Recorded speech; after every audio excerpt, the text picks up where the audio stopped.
going on, guys? Welcome back to another edition of the evolution of Sports Talk Television. It's the Sports Web on a happy hump day edition.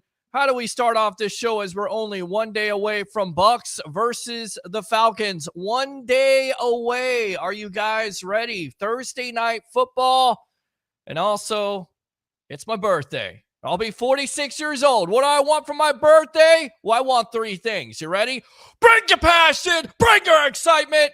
Just don't bring any nonsense. Once again, I'm your host, Peter Blake, your Rolex reporter. And of course, everybody is awaiting this game. I think everybody is looking forward to this game when it comes to the Tampa Bay Buccaneers versus the Atlanta Falcons, because once again, all we've heard throughout the offseason is how great the Falcons are, how the hype machine is there.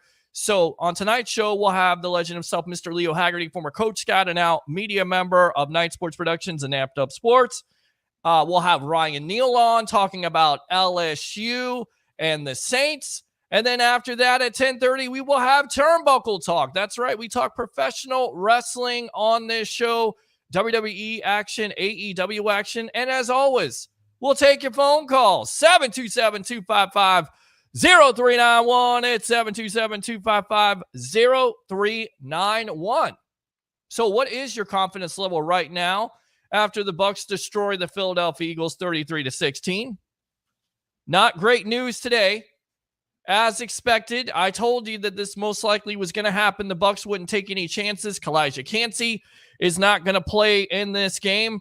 You will not have Luke Gedeke in this game. Antoine Winfield Jr., Trey Palmer, all out. Savasier Dennis going to the IR. So once again, the Bucs are a banged-up crew, but they still have enough talent, in my opinion, to get this done. So where is your confidence level? Give me your score predictions tonight, because we are on the eve of Thursday Night Football, and give me your player of the game. Curtis, I see you calling. We'll get back to you in just a moment. Stand by. I want to go out to one of the guests of the night. He's the legend. He's on here on Happy Hump Day. Let's go ahead and go out to him. Here we go.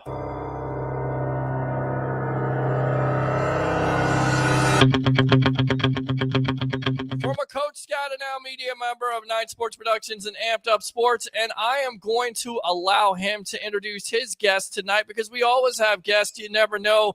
Mr. Leo Haggerty, welcome to the evolution of Sports Talk Television, my friend, on a happy hump day edition. How you doing?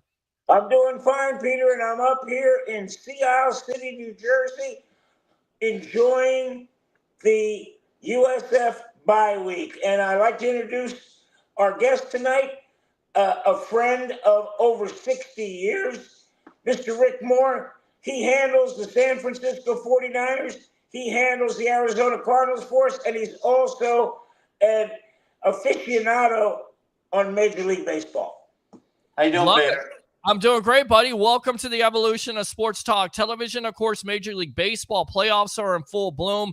Some surprises already. The Kansas City Royals eliminate the Baltimore Orioles, and if you would have told me that Baltimore was only going to score one run, I would have told you you're crazy, but that's what it comes down to when you get to Major League Baseball postseason. It's not who hits, it's who pitches the best. And the Royals right now definitely pitched off. But, talking about football really quick, because we're going to talk about the Tampa Bay Buccaneers. Let me go out to both of you guys here. What were your thoughts on that big-time victory by the Tampa Bay Buccaneers over the Philadelphia Eagles 33-16? Well, you know what? I'll start first and then throw it to Rick. You got to understand, Peter, I'm up here in Eagles country. In fact, I make no bones about it. I cover the Bucs, but I bleed cheesesteak. I'm an Eagles fan. And I have never seen a more pathetic performance by a Philadelphia Eagles team. I thought the playoff game was bad. This was terrible. The first three series, 3 and out, no yards, they're down 21-0. Rick, this can get coaches fired, can it? Absolutely. He's on the hot box, that's for sure. You know how it is, Peter. These people up in Philadelphia don't take kindly to those kind of games. And Philadelphia, we thought that they'd get off to a big start. New coaching, new attitude. Supposedly Hurts had gotten it together with everybody. Doesn't look like it, though, huh, Peter? Looks like a big mess again up here in Philly. And that's where we're at. We spent yesterday in Philadelphia, and nobody's happy, Peter. I promise you that. Yeah, nobody's happy at all, guys. And of course, it's disappointing because, again, it goes back to last year. They're 10-1. And then after that, of course, they lose to the Bucs to end their postseason there in the wild card game, being dominated. And much of the same, this week, although, again, you don't have A.J. Brown, you don't have Devontae Smith, so I believe the offense will get better. But, the line didn't look good. I mean, Lane Johnson being out, that hurt them. The Bucs had 6 sacks in this game. I think the most disappointing aspect, fellas, and you could talk about this because Ron Jaworski spoke about this last Wednesday. He was really surprised of how the defense played. Are you guys surprised how disappointing the defense is? Because all we heard about is the talent, the greatness of, Jalen Carter and Jordan Davis and all these players from Georgia, and they have all these veterans and Slay in the back end, and they're not making any plays. They're not stopping anybody. In fact, they look as soft as Charmin. Am I correct on this? I wouldn't go that far, Peter, but let's give the Buccaneers a lot of credit in what they did for preparation. They saw what the Eagles did to the Saints, and they came after Carr, and they came after him hot. They came after him heavy. So what did the Bucs do? They did 2 things. One, short, quick passes. And what's the second thing? They got Mike Evans involved early. They got big number 13 into a flow early, which they didn't do against Denver. And you know what, Rick? It all comes down to pass rush. And the Eagles' pass rush was taken away because Baker Mayfield just got rid of the ball so fast. Yeah, that's good coaching. That's exactly what happened. And Peter, you were talking about injuries, but already it's early in the season, and I just don't think that's a good enough excuse for the Eagles. Everybody's hurt. You just read off a litany of people that were going to have problems on Thursday night with Tampa Bay, Peter, and you're absolutely right. But, wow, everybody's already hurt. Can't use that as an excuse for Philadelphia. They got to figure it out and figure it out quick, Peter. Yeah, absolutely. I want to go out to the comments really quick because this woman right here, she's going to be my future agent, my mother, my beautiful mother on Instagram Live watching the best sports talk show in the Tampa Bay area, the Sports Web. Appreciate you, Mom, as always. And she wrote it like 3 times. She wanted to make sure that she was watching there on Instagram Live. We're trying to build that up. With that being said, speaking of building, do you think in that building, if you will, they'll go with Bill Belichick? Because that has been the big-time hot rumor. Nick Sirianni could be out in Philly. Is that what you're hearing right now, guys? Bill Belichick is the next coach of the Philadelphia Eagles. In your opinion, is that a fit? No, but. And again, you know what people say? Anything before the word but, get rid of. Guess where he's got an office now, Peter? NFL Films right across the bridge in Mount Laurel, New Jersey. He's not that far away, and he's sitting there studying film, and Bill Belichick is there for the taking. I'll tell you what, if I'm one of the 32 head coaches, and Rick, I'm going to throw this to you, Bill Belichick looming out there, you better win because it's an easy fix, isn't it? Yeah, it's pretty exciting. Rumors are running rampant up here, Peter, in Philadelphia, so anything might happen. They're going to give him an opportunity. I don't think they're going to pull the trigger this early, obviously, but he better get it turned around.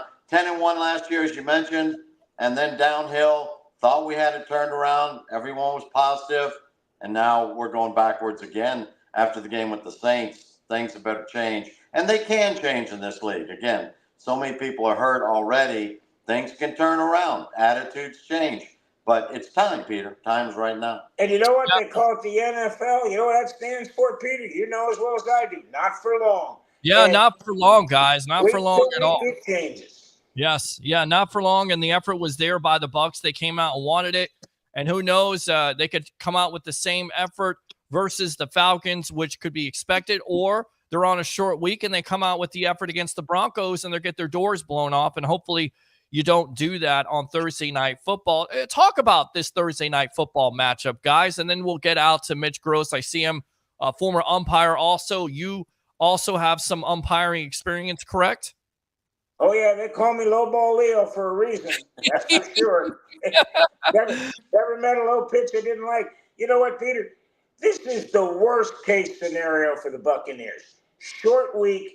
have to travel, and just banged up immeasurably on both sides of the ball. And again, I'm going to throw this out right now. I don't expect the Bucs to win simply because of all the things they're going at. If this was a home game, I would probably change my tune. I think Atlanta wins. I think they win with a late field goal. I think Young-Ho Koo, what a great name for a kicker. Yeah. Koo going to kick a field goal. They're probably going to win 23-20.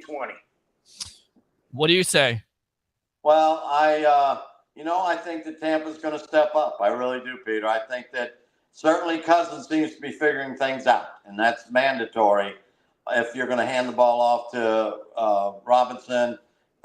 And he's getting better and better all the time. But I think Tampa Bay is going to step up. I was really impressed with what happened last week against that Eagles team. So I'm going to stick with Tampa Bay, Peter.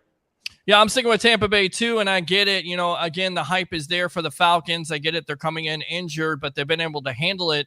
And the man among boys, if you will, has to be Vita Vea and his impact on that defensive line, causing havoc and getting that penetration in the backfield there, and also leading to 6 sacks. I mean, Leo, talk about his impact on this defensive line. Vita Vea back, and this line looks completely and totally different. Why is that? Is that because he's taking on the double and triple teams, still able to get in there, but he's also freeing up those people on the outside, right?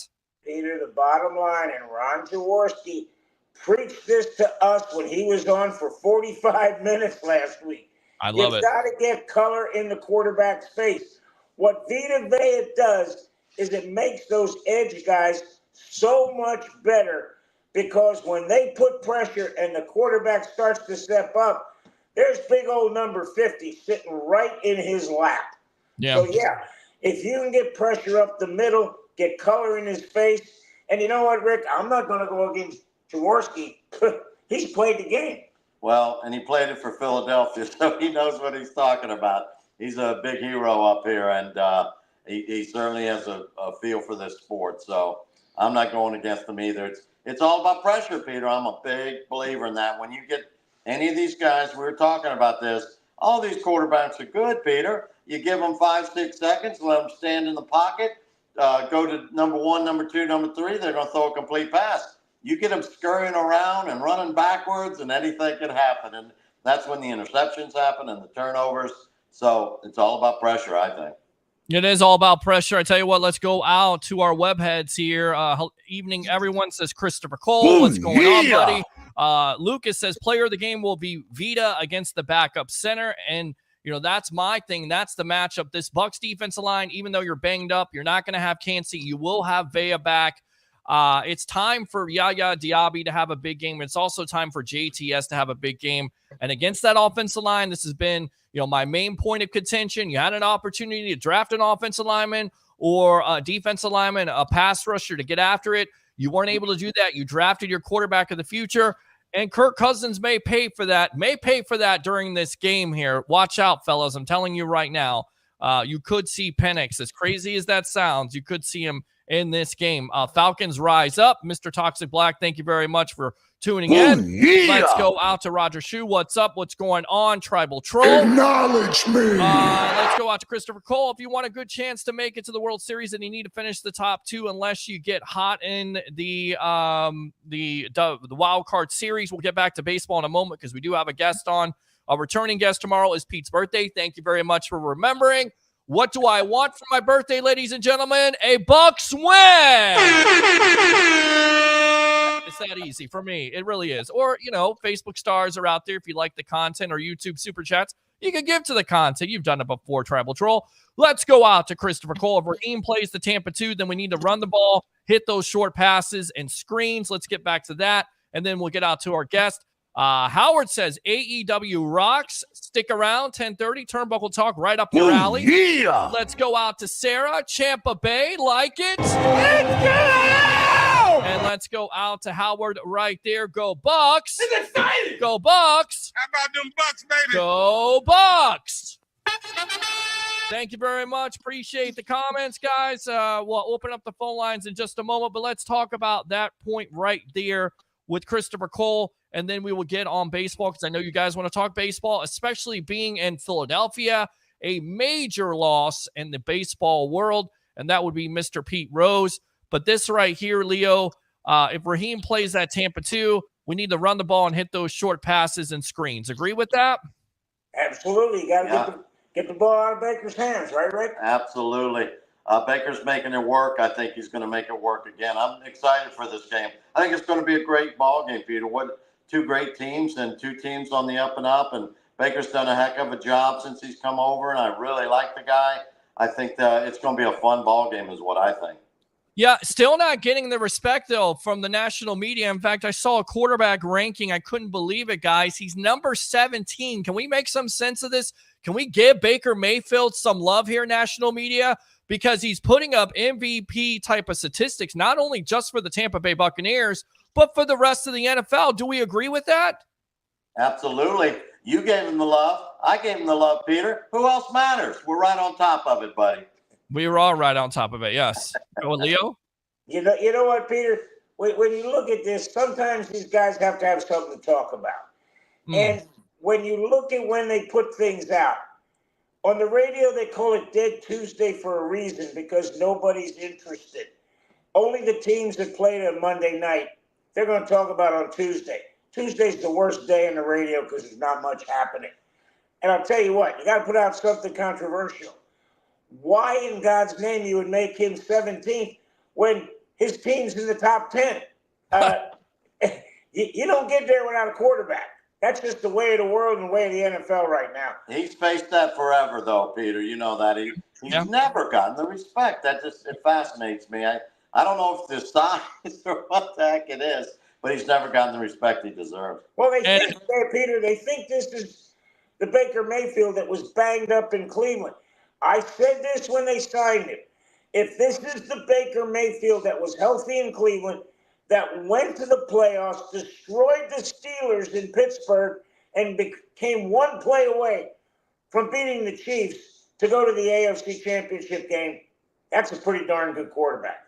It absolutely is a pretty darn good quarterback. And on top of it, it's so funny, Carolina having their quarterback troubles right now, although they put in Mr. Howdy Doody himself, Andy Dalton, who's been productive and shown some signs of life for that Carolina Panther offense. But keep in mind, fellas, they had Baker Mayfield and Sam Darnold right now, and both of those guys are absolutely flourishing. And by the way, Mr. However, Stephen A. Smith has the Commanders and the Lions in his top 5. By the way, the Bucs beat both of those teams, so I don't know what Stephen A. Smith is thinking.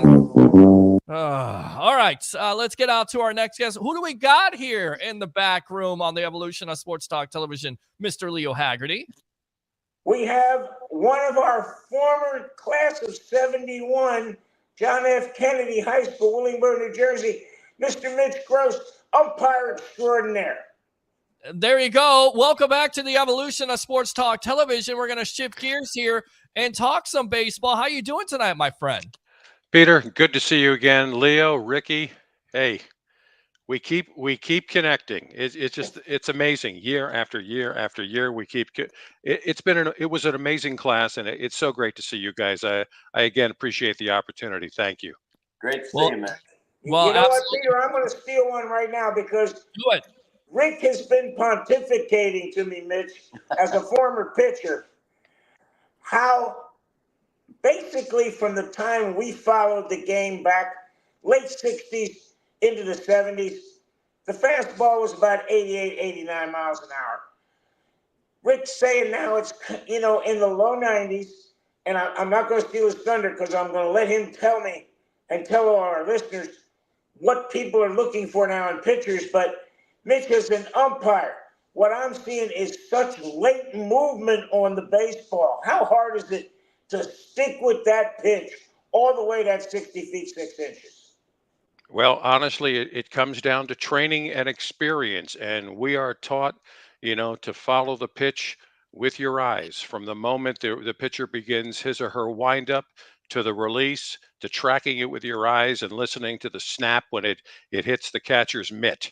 So there are times there is some amazing movement on those pitches, but you have to hunker down in the zone there and be able to call the best game you can.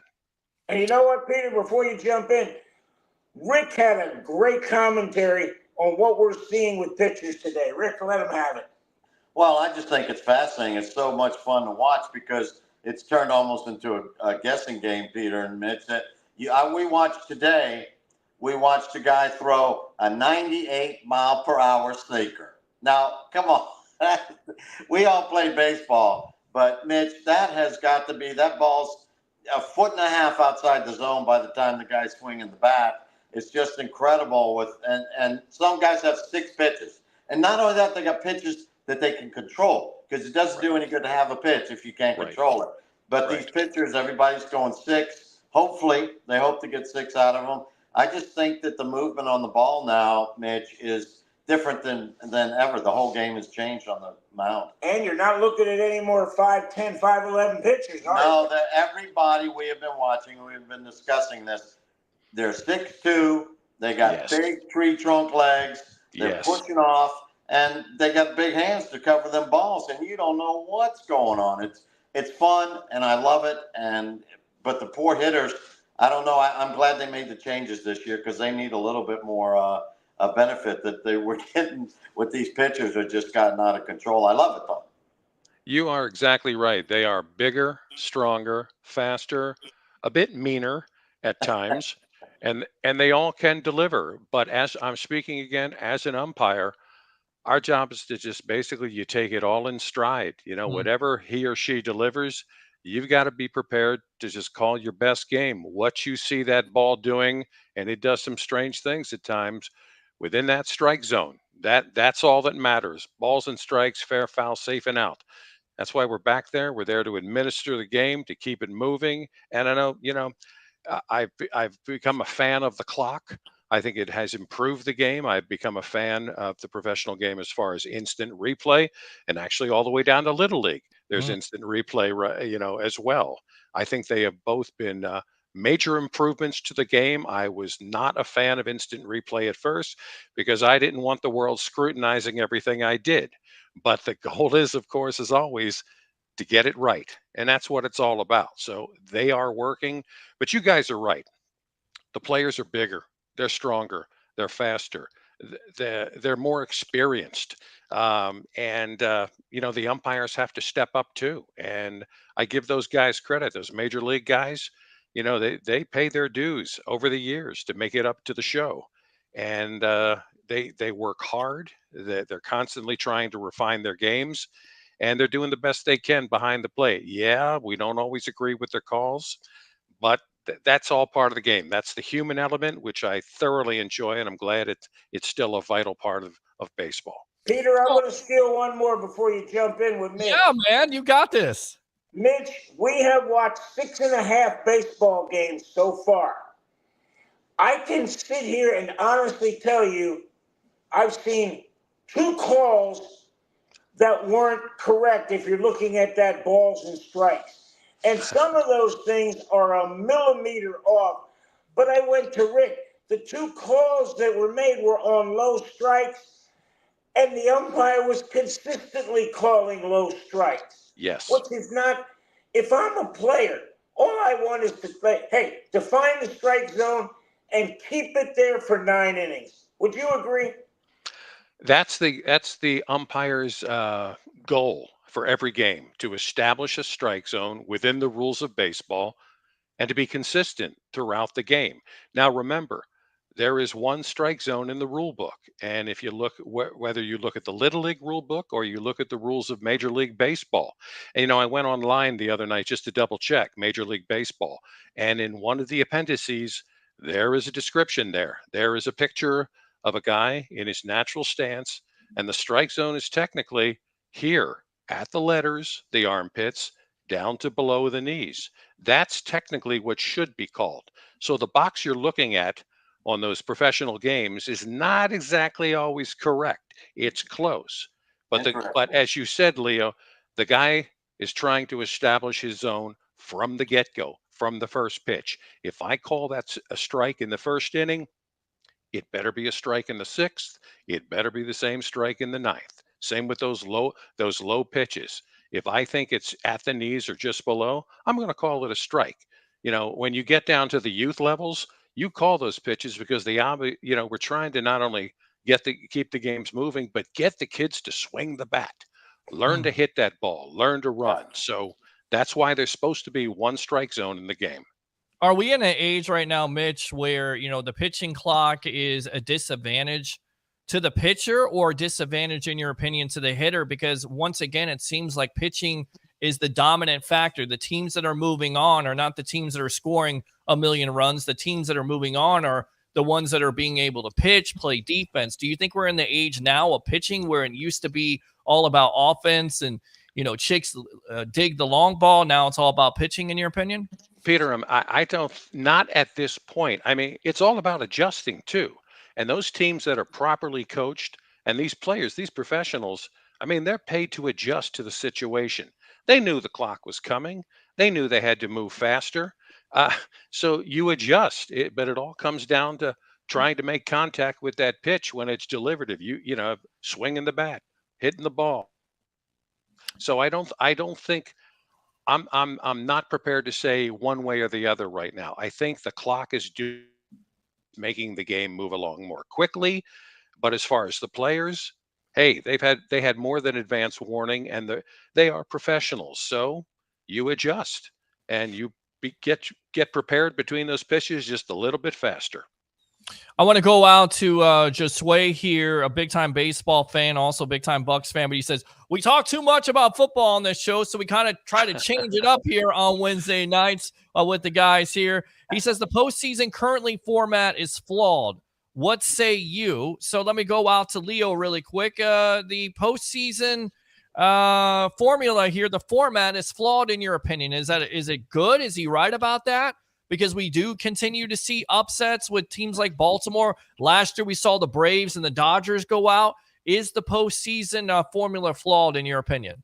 I think it's a little flawed in two ways. One, Major League Baseball really screwed up this year, having the Mets and the Braves have to play a doubleheader on Monday and then fly. New York had to fly to Milwaukee.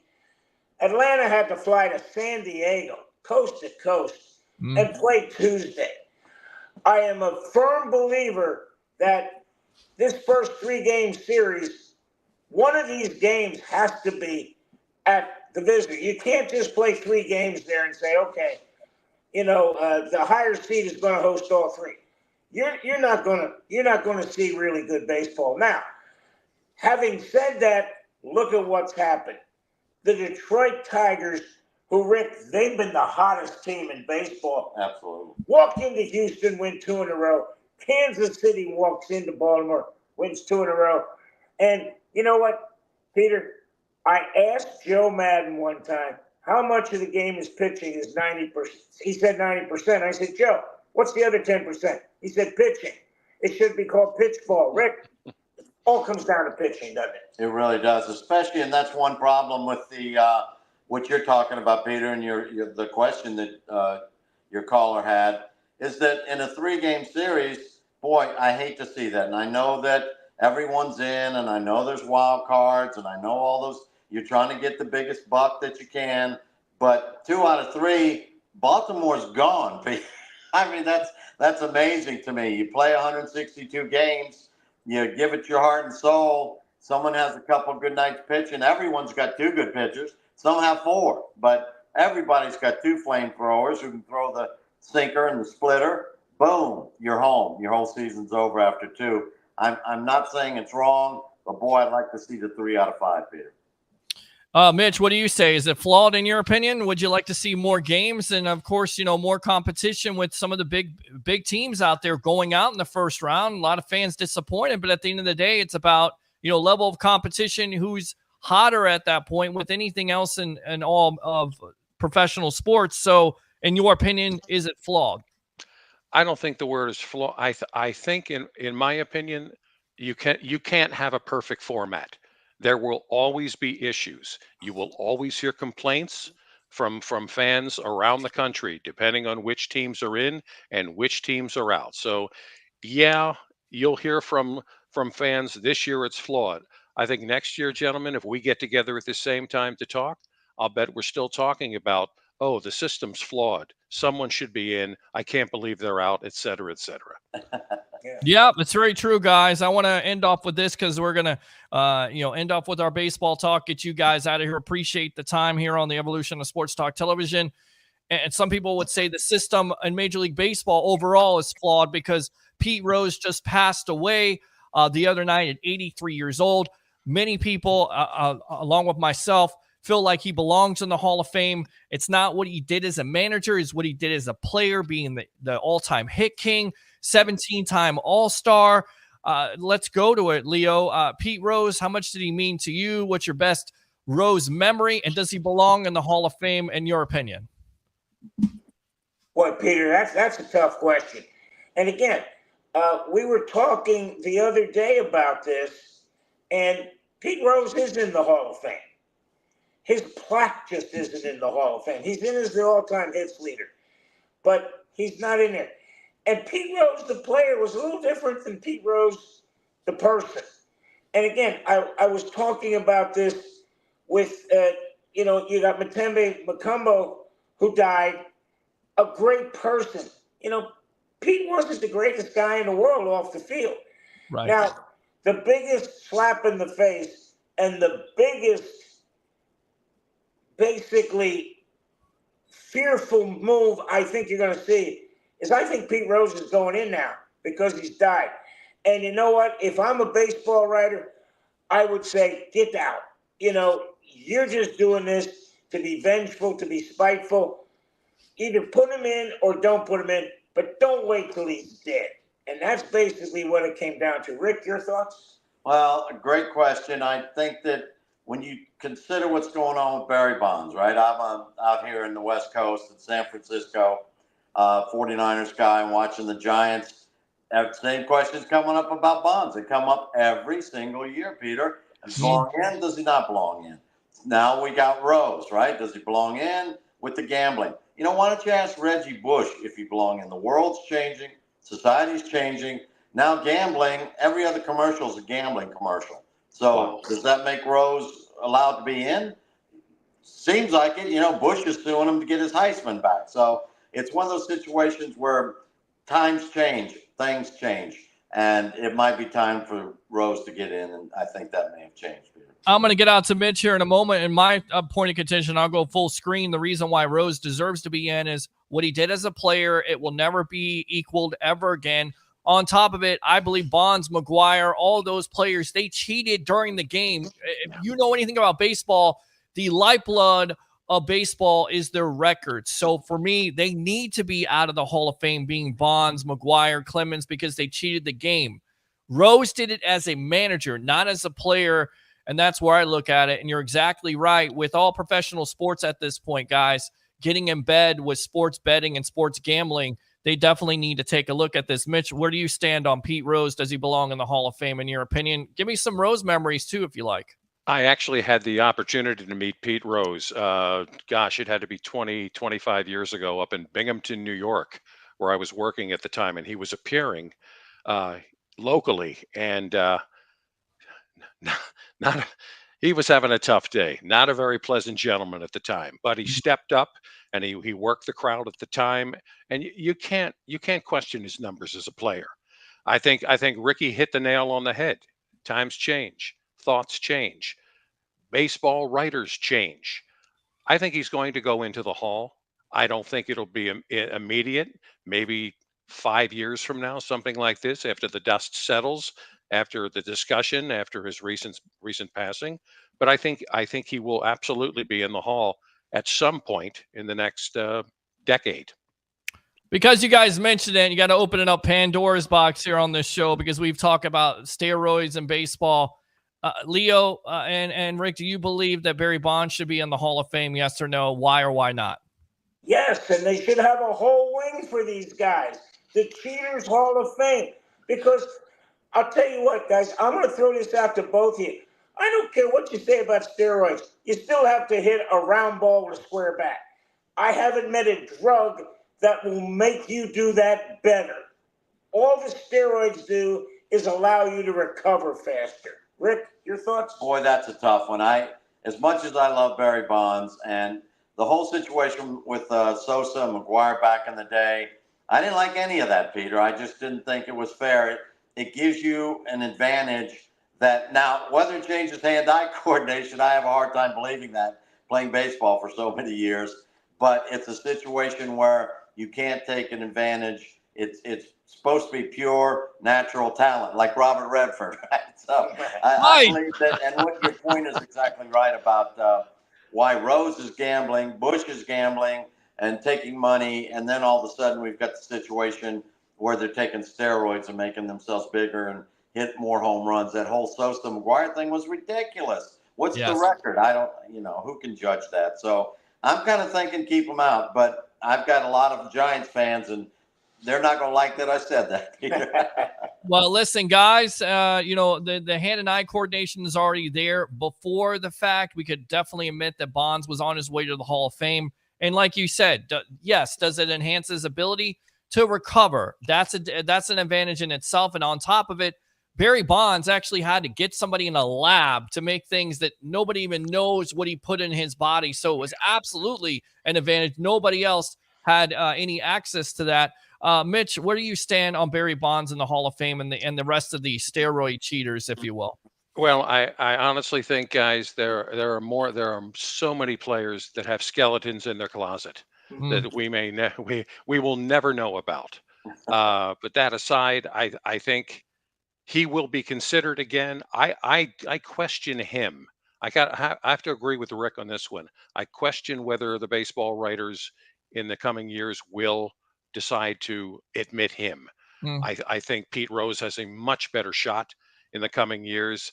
But Rose, Sosa, McGuire, I don't know. I think that would have to. That I don't think so at this time. I really don't. I think they're going to be just another page in history. I agree, what, guys. I'm going to throw this out real quick. Yes, and we got to get some Ryan.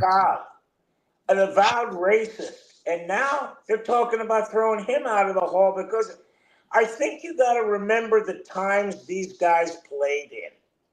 And then take it for what it's worth then. Was it right? Not no, hell no. We know that. But that's the way these guys were brought up. That was life in America back in that time period. Peter, he switched up on us now, brother. Now he's on the racism and Ty Cobb. Come on.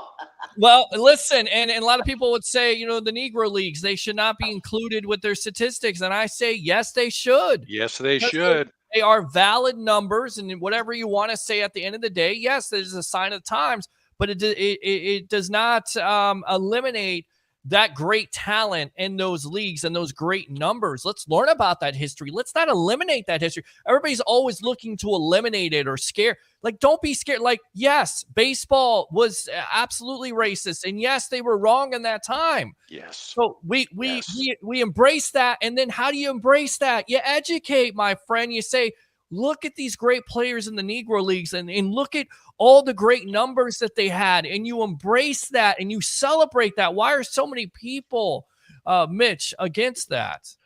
Peter, let's take it one step further. Everyone says go to Cooperstown, go to Kansas City, go to the Negro League Museum, check out that Hall of Fame. It's unbelievable. I had the pleasure to walk through that one afternoon when I was out there.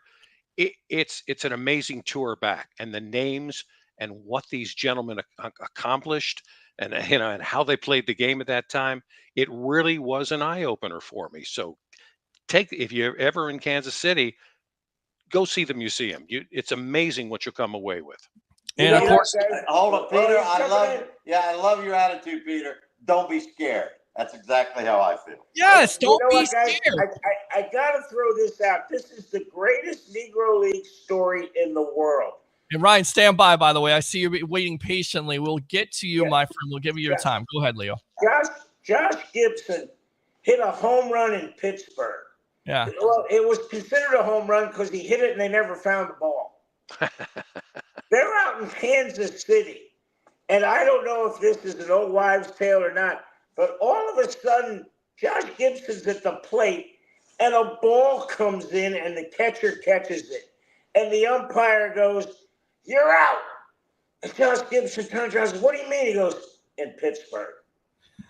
What a great line. What a great story. Thank you, All right. Peter. Great stuff, guys. Thanks a lot for your time here.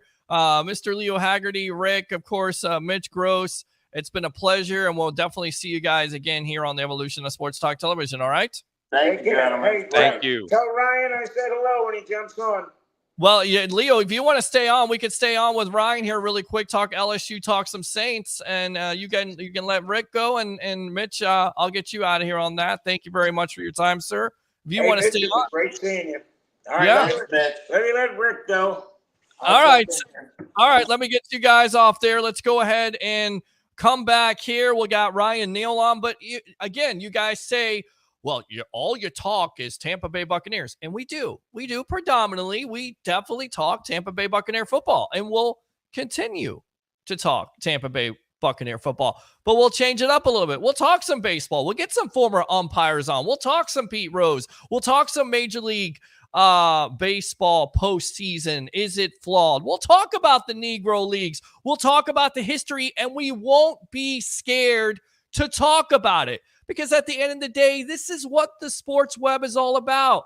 Different perspectives, talking about, not hating each other, not yelling at each other. You want to yell at me? You can, but then I will go ahead and hang up on you and do this. And the reason why I can do that is because I have a sales job during the day where I can't do that. So I am raring to go. I could be the positive Peter, or I could be the petty one. This guy sucks. Your choice. All right, we'll get out to the phone lines in just a moment. Let me get out to Mr. Leo right there. Let's go out to Mr. Ryan Neal, newest analyst of Amped Up Sports. Welcome to the Evolution of Sports Talk Television, my friend. How you doing on this happy hump day edition? I'm doing spectacular. Hold on. I gotta grab something. What is it? What put is on my hat here, so I'm ready to go. You After got a good win here. Hat. Yeah, talk about it, my friend. What's the level there of excitement? Even though, what is it, South Alabama? Yeah, it's a smaller team. We should have won, but I will say it's not like against Nichols a couple weeks back where at the end of the first half it was 17-17, and all LSU fans were like, what? And so this game, the first two plays by LSU on offense were 2 touchdown plays. Caden Durham, a true freshman who runs I think it's a 10.21 100-yard dash. Pretty fast guy out there, and it's pretty spectacular watching him. He cut first play of the game. He catches a screen pass, takes it 75 yards. Next play on offense after that touchdown drive, he comes out, runs it down the field 84 yards down to the 1-yard line. That guy is pretty damn good, and we're just looking forward to what he can do for the rest of the season for us. You know what, Peter? Let me jump in here because, Ryan, Yes. I got 2 words for you. Ole Miss, and they're all coming off a loss. How do you deal with Lane Kiffin's offense down there in Baton Rouge this weekend?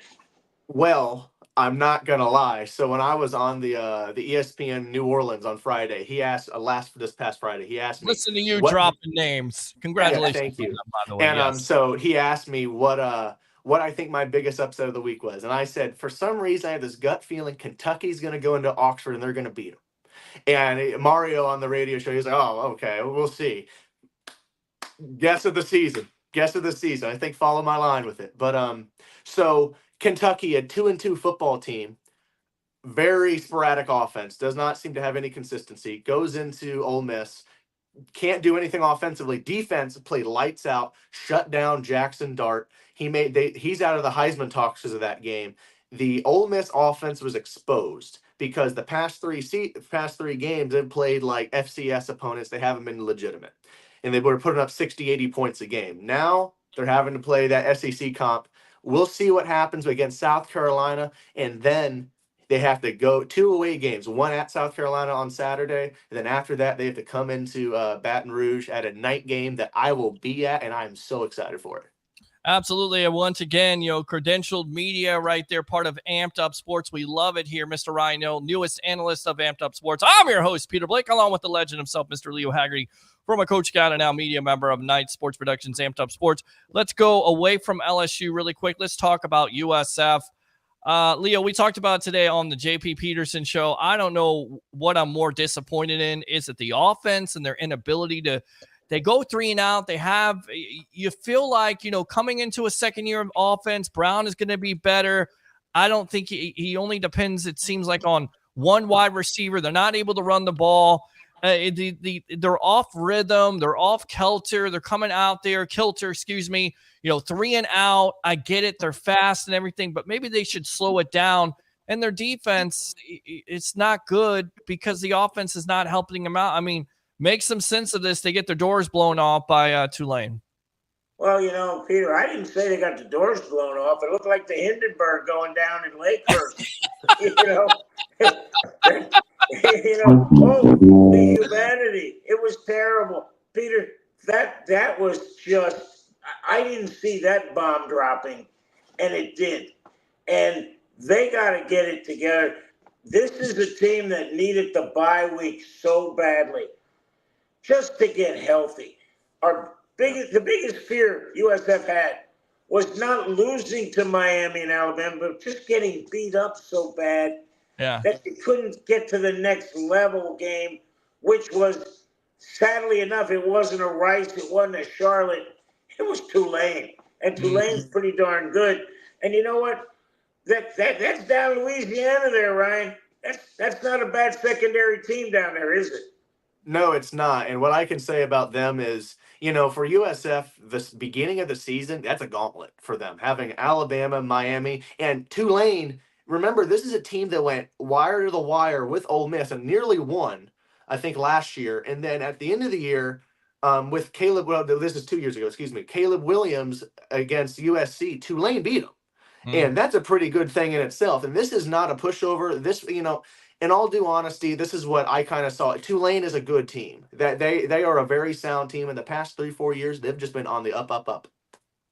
Yeah, they've definitely been on the up, and you have to be disappointed because USF played Alabama tight for 3.5 quarters, nearly 4 quarters there until Alabama ran away. They played Miami tough the first half, and then, of course, Cam Ward and talent took over, but this wasn't even close, and you got to have a better effort, and thank God for the bye week because hopefully you can get healthy. Hopefully you can refocus, and like we talked about today, Leo, on the JP show, you feel like, maybe the players are believing their press clippings a little bit too much. Go ahead and talk about that, being a former coach, of what kind of distraction that can cause. You know what, Peter? One of two things is going to happen. You now, as a head coach, after a game like that, you have their undivided attention. Yeah. Because you got your doors blown off. You got boat raced. You got to come back into that meeting on Sunday, and you've got a whole week just to get things right. What USF is going to do is they're going to self-scout. They're going to go back and look at them. They're not going to look at Memphis. They're not going to look at Tulane. They're going to look at USF. What are we doing? Are we tipping things off? Are we doing something that is setting up tendencies that other teams can figure out?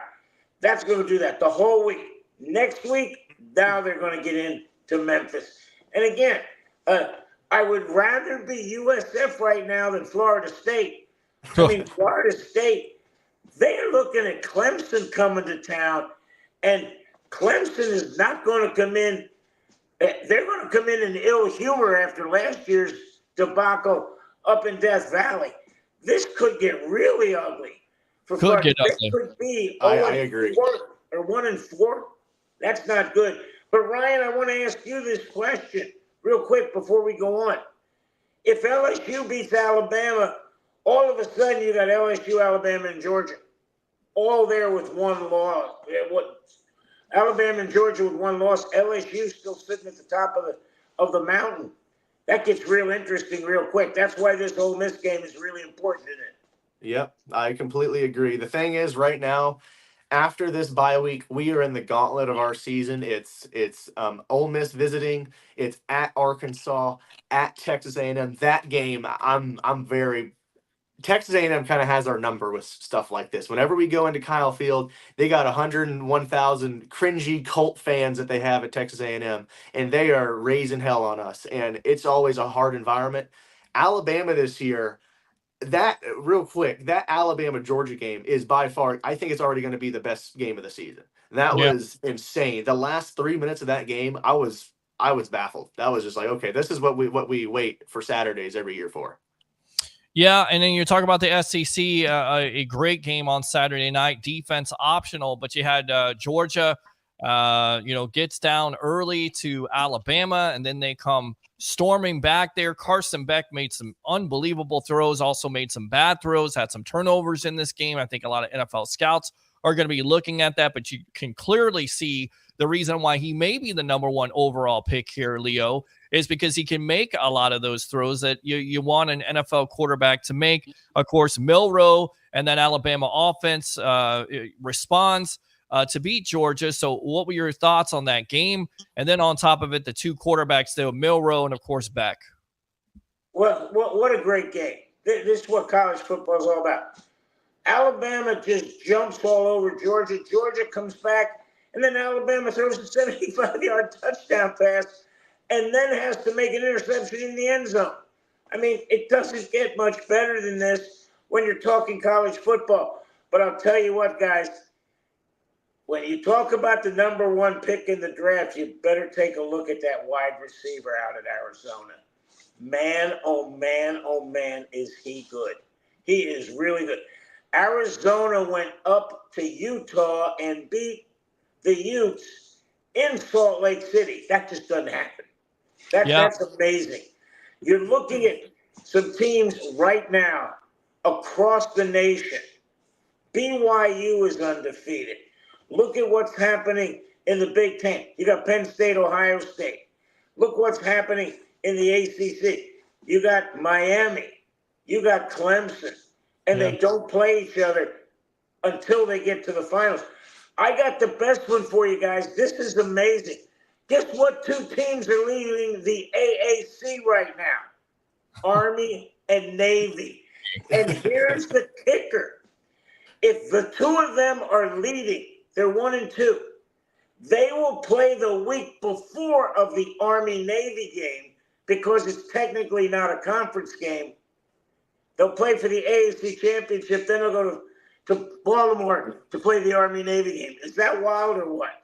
It is wild. It kind of reminds you of the Tony Dungy era there. I believe it's like 2000, 2001, where the Bucs had to play the hated Philadelphia Eagles, which, by the way, they disposed of on Sunday. I have to mention it again. But they played them in a meaningless game on Sunday Night Football, and I believe the Eagles won that game. Then, of course, the Eagles won in the playoffs, which was a weird situation. So it kind of reminds you of that. Well, Peter, that was the 9/11 year, and they were supposed to play Philadelphia, and it got kicked everything back.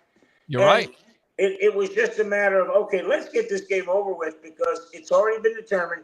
Tampa Bay's going to Philadelphia. It's already been determined. And it was the worst football game I've ever seen. Because both teams didn't want to be there.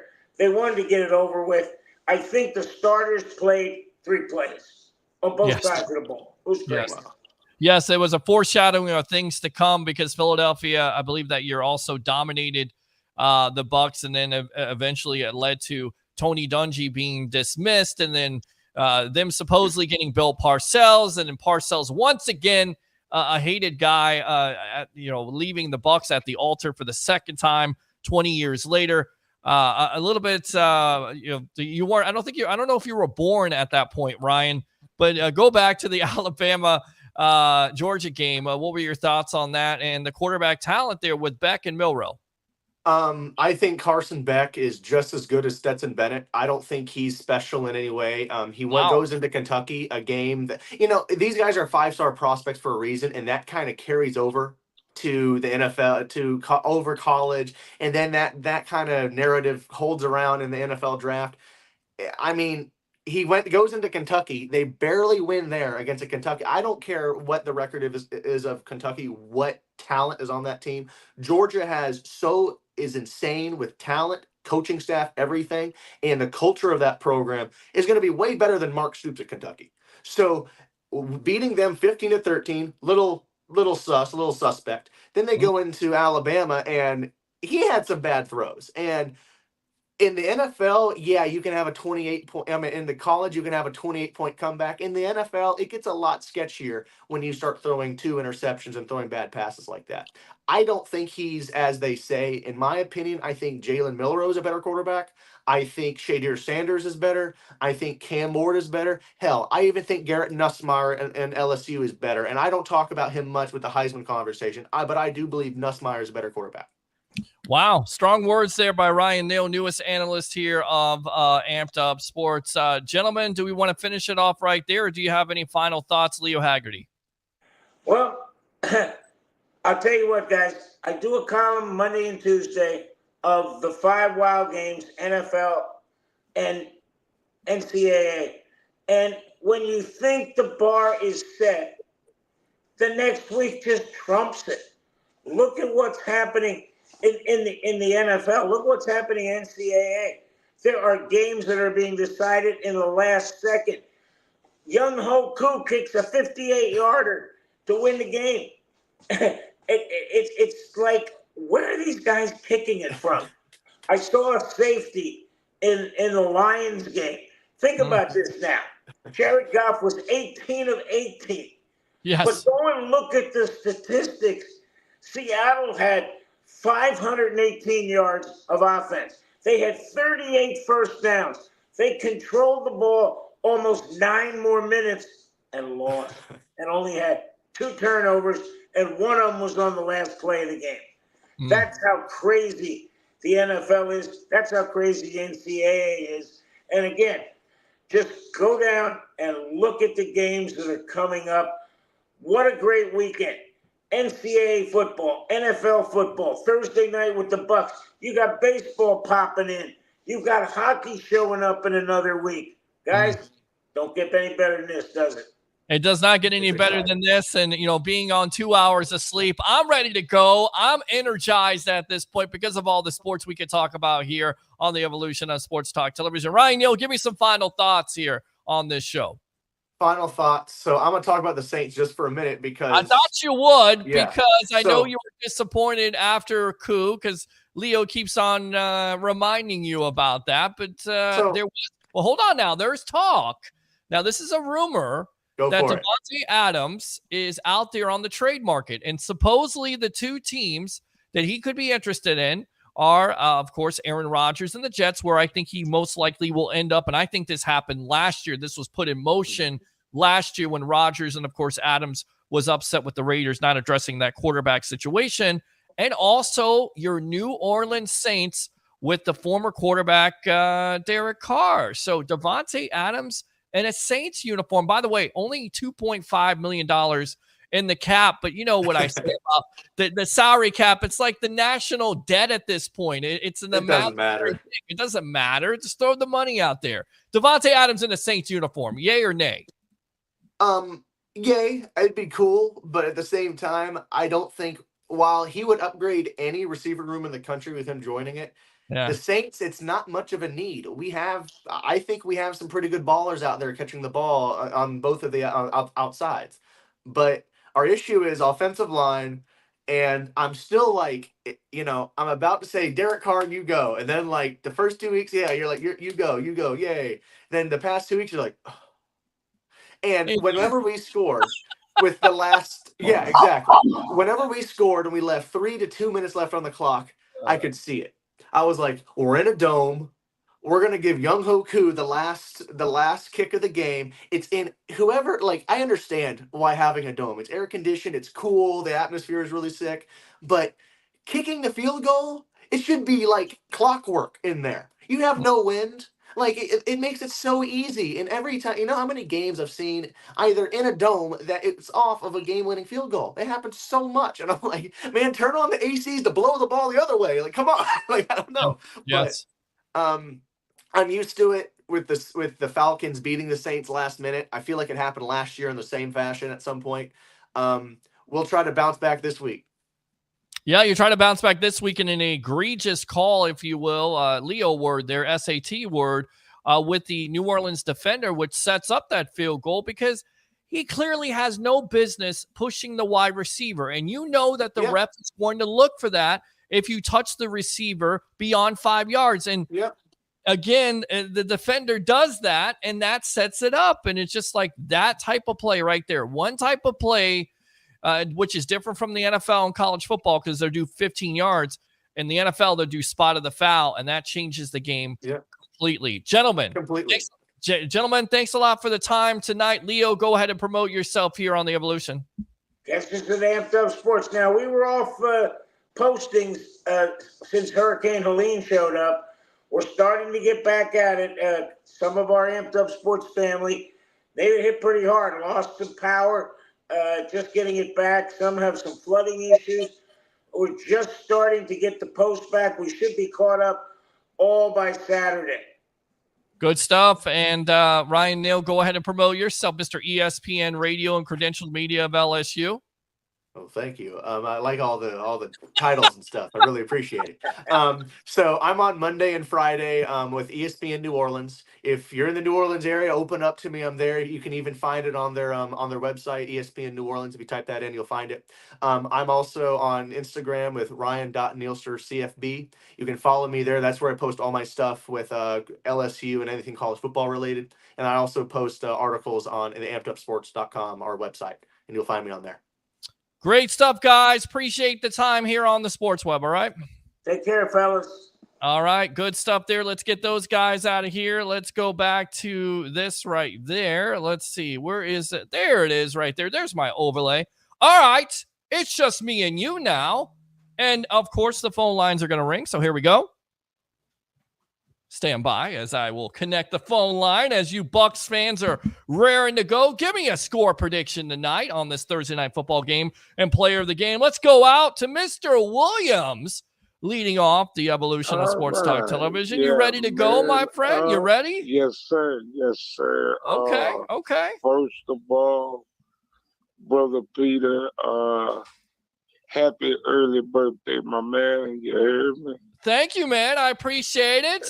Yes. Man, we going to Atlanta, and we go bring this back home. You heard me? I heard you. I absolutely hear you, and that's what I want, my friend. That's exactly what I want for my birthday. It's the only thing I want for my birthday. Everybody's asking me, what do you want? You want a new car? Yeah, kind of like a new Tesla. That'd be nice. You want some money in your bank account? Yeah, I like money in my bank account, but you know what else I really want? It burns inside of me, even with the 2 hours of sleep right now that I have. I want the Tampa Bay Buccaneers to win on Thursday night, and I want them to demolish Kirk Cousins and the Atlanta Falcons. That's what I want. Yes. But though, I want to say this. I am so glad Vita Vea made a good recovery, man. Oh, he did, didn't he? I am glad to have him back, man. Oh. You know, and I hope that I have 31 tomorrow night. Well, Brother Winfield Jr. You're not going to have him. He's not going to play. He was ruled out. You're not going to have Luke Gedeke. You're not going to have Cansey. And listen, Mr. Williams, this is the best situation for the Bucs. This makes no sense to rush them back. I get it. It's a divisional battle, but you've got to get healthy. You got to get the best safety in football healthy. But though, I'm gonna tell you who really surprised me. Yeah. Was Hall, man, number 90. Yeah. He really surprised me, bro. Logan Hall, it's been showing up. It's good. Hall, it's man. good. I'm like, getting after it. I'm like, yes. I'm like, let them know you want to stay here. Exactly. Because you haven't known that. Ever since he's been drafted, he's been disappointing. We'd have to say he's been disappointing. JTS has been disappointing. Yeah. But especially Hall. There's a lot of expectations for him. Mm-hmm. I'm going to tell you who made a big switch. Okay. 54. That's my dude. That's your dude right there, huh? Levante Davis, that's my dude. Wait, he showed up, 8 tackles, 2.5 sacks. Yes. He came through that middle, and there's something about when he booed him out the stadium. Mm-hmm. I liked that. Well, you got to love that. And then, also, he take his time, and he get through. Yep. And he gets through. And Bucky Ivory, that young man need more attention. Bucky Irving, you like him? 10 carries for 49 yards, averaging 4.9. His first touchdown in the National Football League. Pretty good split right now between him and White.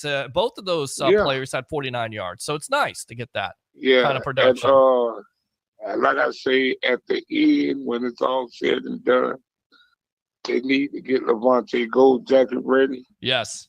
And he deserves it, man. Like, he does. Because he is really one of the last Bucks.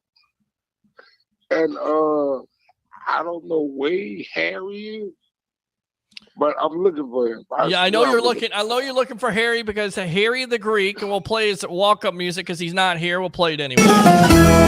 He owes you wings, and he's been a bum lately. I want to catch him at one of the Bucks home games out there up under that tent. Mm-hmm. I'm gonna walk up on him. You're gonna surprise him. Yeah. You're gonna stalk him, right? You're stalking him right now. You're like Levante David getting ready to go make the tackle for loss. Man, I'm gonna walk up on him. Like I say, I'm gonna call you and you're gonna say, "Guess who's here? Guess who's there? Guess who's back? Back again. Williams back. Guess who's out here? Tell a friend at the stadium with me." And I'm gonna come out of the middle of nowhere. That's great. And he's gonna be like, "Who is this?" You already know who I am. You already know who I am. We know by the voice, my friend. We'll know. We'll know with the quickness. You'll have like cat-like quickness to get those get right to Harry to get those wings. Yeah, man. I'm telling you, man, you might as well call him and tell him to bring him on the outside of the stadium. Yeah, he better bring him. He better bring it. We are going to eat them. That's right. Because Harry, you are right now. You are. That's what you are right there. Yes, 2 years. 2 years. You have neglected Mr. Williams. Mr. Williams won a bet for chicken wings. And what did you do? You gave him no chicken wings at all. That deserves a Bob Barker. This guy sucks. Man. Yeah, for real. You can't be doing that to people. You can't be doing that to the web heads, especially Mr. Williams, who's one of my favorites here, along with Curtis. We'll have to bring the web head gang. We'll bring you, Curtis. We'll bring Johnny from Tallahassee. We'll bring them all. Yeah, and Kirk Cousins. Kirk Cousins. So we won't bring him. He will not. No. Kirk Cousins. He have no chance on tomorrow night. No chance at all. How many interceptions do you think he has tomorrow night, Mr. Williams? Tomorrow night? Yes. I see a lot of script site fumbles in his life. It's certainly possible, my friend. Certainly possible with Yaya on the edge. Yes. Because I see Yaya gonna get back there. Oh, he definitely is going to get back there and beat Avea. I'm curious to see what kind of impact 50, he makes. Yeah, big 50. Number 50 coming, a big Vita coming because he deserved every piece of money that they're paying him. And he proved that in that Atlanta game. He really did. And Mike Evans, hey, man, You's a hell of a catcher. Salute to him, huh? Not only a Hall of Famer eventually, but also the all-time Bucks leading scorer, surpassing Martin Gramatica and Michael Husted. Como Husted, yes. Yeah, man, because he did. I forgot the other guy that was up under there that was just on the show. Mm-hmm. Talk about the New Orleans Saints. Yes, Ryan Neal, yes. Yeah. Hey, man, Ryan, nothing against you. But I got the Saints right after the Falcons, brother. Yeah, it's true. It's true. And, we'll get some analysis from him and some other New Orleans correspondents here on the Evolution. Yes. Yes, sir. All right, Mr. Williams, let's go ahead and wrap. Kamara. Yes, Alvin Kamara, who is killing it right now. He will not do Tampa like he did the Cowboys. Or the rest of the NFL at this point. Yeah, 131 yards this Falcons team gave up to Kamara and Krewe last week total. So they definitely can give up some rushing yards. Mr. Williams, give me a score prediction and player of the game. All right. Well, on my offense, I'm going with Mike Evans. Mike Evans is the player of the game. Okay. Yeah. Okay. And defense. And defense. 54 get 3 strip sacks. Wow. And possibly a fumble. Possibly a fumble. Okay, that would be his 36th of his career, by the way. 35 last week. Yeah, because he is actually running with Derrick Brooks. Oh, it's definitely. If not for Derrick Brooks, Levante David would be the best linebacker in Bucs history. That's saying a lot because Brooks is a Hall of Famer also. They are right, like in Derrick records. Yes, Levante is not too far. Definitely not too far behind, my friend. Yes. All right, give me a score. What's the score prediction? Bucs versus the Falcons on Thursday Night Football. All right, Thursday Night Football. Yeah. Man, I'm running. I'm gonna run 30 to 14. All right, 30 to 14 says Mr. Williams. We got you down for that. 30 to 14.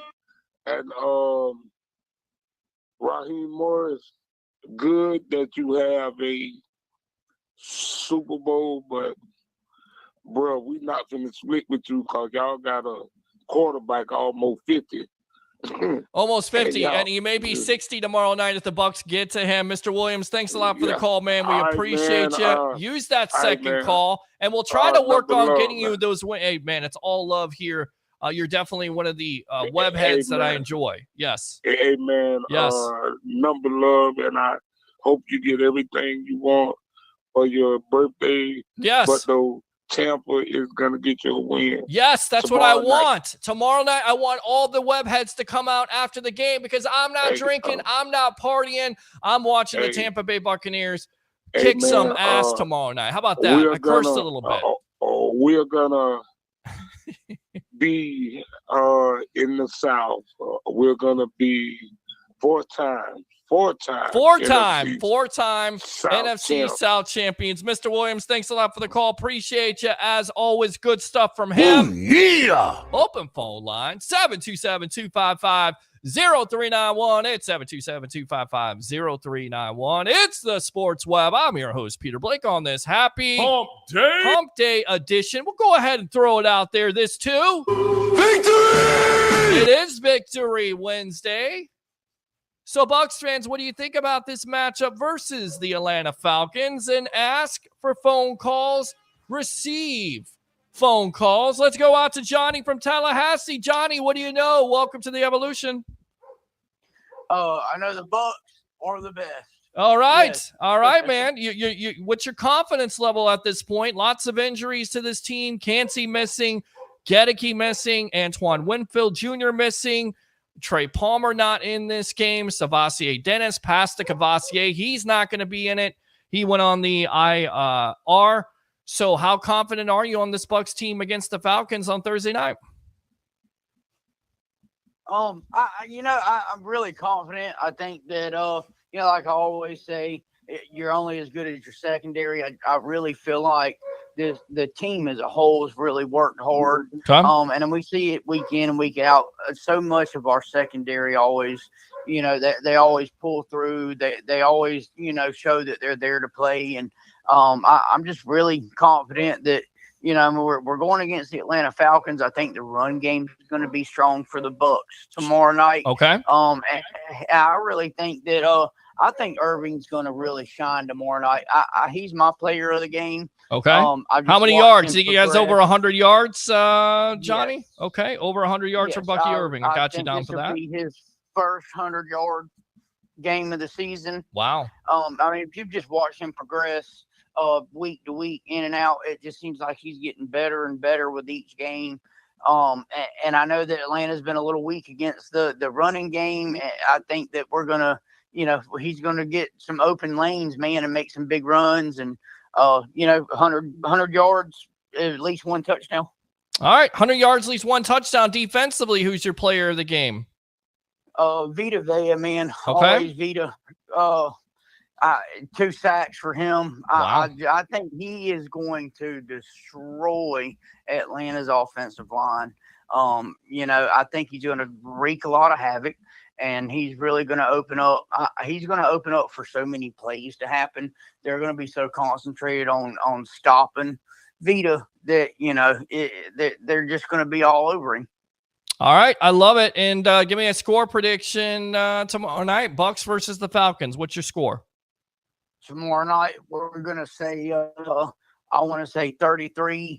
We'll give them 17. All right, 33-17. We got you down.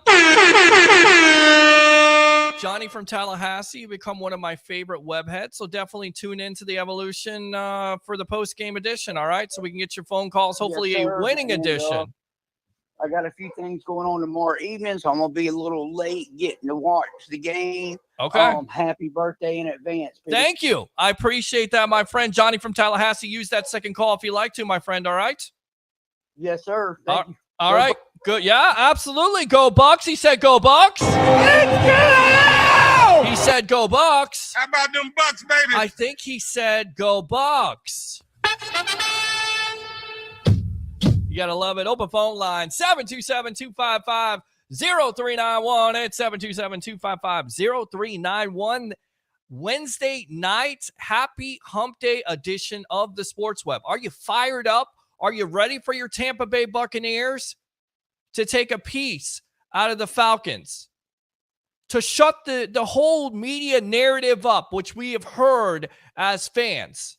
On this show, we have talked about it ad nauseum. Kirk Cousins and everybody else, all the cast of characters, if you will, when it comes to that team, how they're going to win the NFC South and the Bucs have no chance and they made all the moves. I'm tired of hearing it. I told you. I put out that reel today. I'm tired of hearing it. It's time to put up or shut up for the Tampa Bay Buccaneers and get off to that great start like he did against the Philadelphia Eagles, right? Who's the real team? Please stand up. Yes, that's an Eminem reference. You know why? He's a Libra just like me. Most Libras who are rappers are geniuses. Just saying. Eminem, Lil Wayne, to name a few. Couple more in there. Who is the real team? Please stand up. Is it the team that was dominant versus the Washington Commanders? Is it the team that you saw last Sunday completely and totally throttle the Philadelphia Eagles? Is that a good adjective? Where they got after Jalen Hurts? Was that fun, Bucs fans? That was fun to me. Or are they that team against the Denver Broncos? That was just terrible. This guy sucks. Which real team will stand up tomorrow? And I get it. It's a short week. Thursday night football, not necessarily always the best, but it's football. And every team has injuries, and the Bucs have injuries. So what's your confidence level for this team tomorrow night? Open phone line, 727-255-0391. It's 727-255-0391. No Harry the Greek tonight. No Tampa Bay Ray Kennedy. It's all crickets at this point. What's going on? You guys don't love me no more? What's up with that? All right, we'll do it together. Let's see here. Let's go out to Sarah. Baker was firing the ball off on Sunday. He was almost too quick at time. Let's bake, baby. Let's bake. Let's go! And that's really what it comes down to, right? That offensive line, because you're going to be without Haggerty on that right side. And we know how much of a major loss that is. I'm not surprised by it. Is it disappointing to a certain degree? Yes, because he's going through concussion protocol, and you're not sure when he's going to come back and hasn't been able to come back. So there's some level of concern if you're a Bucs fan, and I think the organization is concerned. But also, I told you, the reason why you don't start him in the first place is because you have that 10-day window. Because once you finish out, hopefully with the win versus the Falcons, you have 10 days to rest. Get your guys ready to go for the New Orleans Saints. Why rush him? Why rush a Haggerty back? Why rush a Winfield Jr., who's the best safety in the league? You need him healthy. You need him healthy. I feel like saying you need him on that wall. You want me on that? Well, I'm just doing like movie quotes tonight, hip-hop quotes tonight from a few good men. And there are a few good men right there. You know, Antoine Winfield Jr., who could deny best safety in the league. You need him in that back end with Jordan Whitehead. You need Luke Gedeke on that right side because it's different. Although the offensive line did a hell of a job last Sunday versus the Eagles, right? And that's what it comes down to, Sarah, is, you know, giving Baker Mayfield that 3 to 5 seconds of time to throw the ball. Because when we give Baker time to bake, Baker does that. Over 300 yards of passing, 2 touchdowns. Impressive. Most likely could have had 400 yards of passing yards and a couple more touchdowns if guys don't drop passes like they did with Cade Otton and, of course, Cam Johnson. So good stuff there. Let me go out to Sarah again. Bucks win for your birthday. I like it. What a great birthday present that would be tomorrow night. We'll see if it happens. And join me for the post-game show. I don't think we're going to have a pre-game show. I think we'll have a post-game show. Post-game edition of the evolution of sports talk television. Late night. Join me and all your phone calls. I personally like it when they don't talk about us. We are low-key, play with a huge chip on our shoulders. Go Bucks, go Bucks! Let's go! Let's go out to Ozzy, the sports junkie. Sean Osborne, thanks a lot for tuning in there on YouTube. Once again, YouTube Super Chats. Like and subscribe to the Sports Web, and Facebook chats are out there. Good friend of the show, Mr. Ozzy himself. Hey, Uncle Leo, miss you, brother. Ozzy, the sports junkie. Ostradamus called Baker to the Bucks when he beat us as a Rams quarterback. Good stuff there, Ozzy. Josu, the postseason currently format is flawed. We talked about that. Great conversation from you. Not Josu, Josue, excuse me. Josue. I want to make sure I pronounce your name correctly. The Royals are managed by a former Rays coach from the Kevin Cash tree. Right? That helps. But you know what? Right now, what's helping with the Royals as we talk baseball on this show? Pitching and defense. When you can hold a team to only one run for the entire postseason with the Baltimore Orioles and the prospects and the firepower that they got, and you've got a team like the Royals right now that are hot, and you can get hot at the right time, who knows what can happen. That's a shocker, though. Orioles are out. The Astros, the cheaters are out. Good night to the Astros. It was nice knowing you. Maybe you should have banged on some more garbage cans and you probably would have gotten through, but sorry about your damn luck. You're not through this time. Mike Stover says no. I don't know what he's saying no to. What are you saying no to there, Mike? We'll go ahead and figure that out. Joe Sway says the hurricane had a lot to do with that. What can Major League Baseball do? It's a tough situation. Another point is that there's hardly any home field advantage anymore. Baseball, the only sport that there's hardly any home field. Well, there's home field advantage, but again, home field advantage can be counteracted by great pitching and great defense. You can have those big boppers all day long, but if you can pitch, you can play defense, and you can shut a team down. And listen, you don't have a lot of teams anymore that are throwing pitchers out there for 5 to 6 innings, right? It's called specialization now in Major League Baseball. You throw them out there for 5-6 innings, you have a quality start, and then you get to the bullpen and you go to this guy and this guy and this guy. And that's why teams can be dangerous if you have a great bullpen, because you can basically just shorten the game. You don't need a guy to throw 6, 7, 8 innings anymore. I mean, it's nice to have that. Of course, it's also nice to not have arm injuries, huh, Rays fans? Yeah, not so much. Yeah, exactly. All right, let's go out to Mike. Says, let Pete in. That's the other topic of discussion for the night. Should Pete Rose be allowed in the Hall of Fame? What do you say? 727-255-0391. It's 727-255-0391. Talking baseball tonight. Talking football tonight around the NFL. Anything surprise you? How about the Washington Commanders? How impressive have they been? And remember, everybody, the Bucs beat the Washington Commanders, and they're not a talented team. And we also said that Jaden Daniels was going to be a talented quarterback, right? Because we talked to Brian Kelly at the ReliaQuest Bowl. And what did he tell you? What did he say? What did he say? He's going to command the room. He's going to walk into that building and command it. And no doubt he's done that. But give credit to where credit is due. That Bucs team, that defense shut him down, right? And he's gotten better and better and better. So we'll see how that transpires. But that division right now, Cowboys, how about those Cowboys? Not so much. No. Giants, not so much. Eagles, they have injuries. I mean, they're talented, but what are they going to do? Not much. So the Commanders of all teams being in first place. But it's early. It is early in the season. There's plenty of season to play here, and we'll see how it all transpires at this point. So RIP Pete Rose, in my mind, he's a Hall of Famer. I agree. I think he's definitely a Hall of Famer. How can he say he's not a Hall of Famer? Look at the numbers. The numbers don't lie. I get it. Stats are for losers, but he was not a loser. He was always winning. 17-time All-Star, all-time hit king. Charlie Hustle played 100% on the field before my time, but I've watched the highlights. I got taught baseball when I was younger.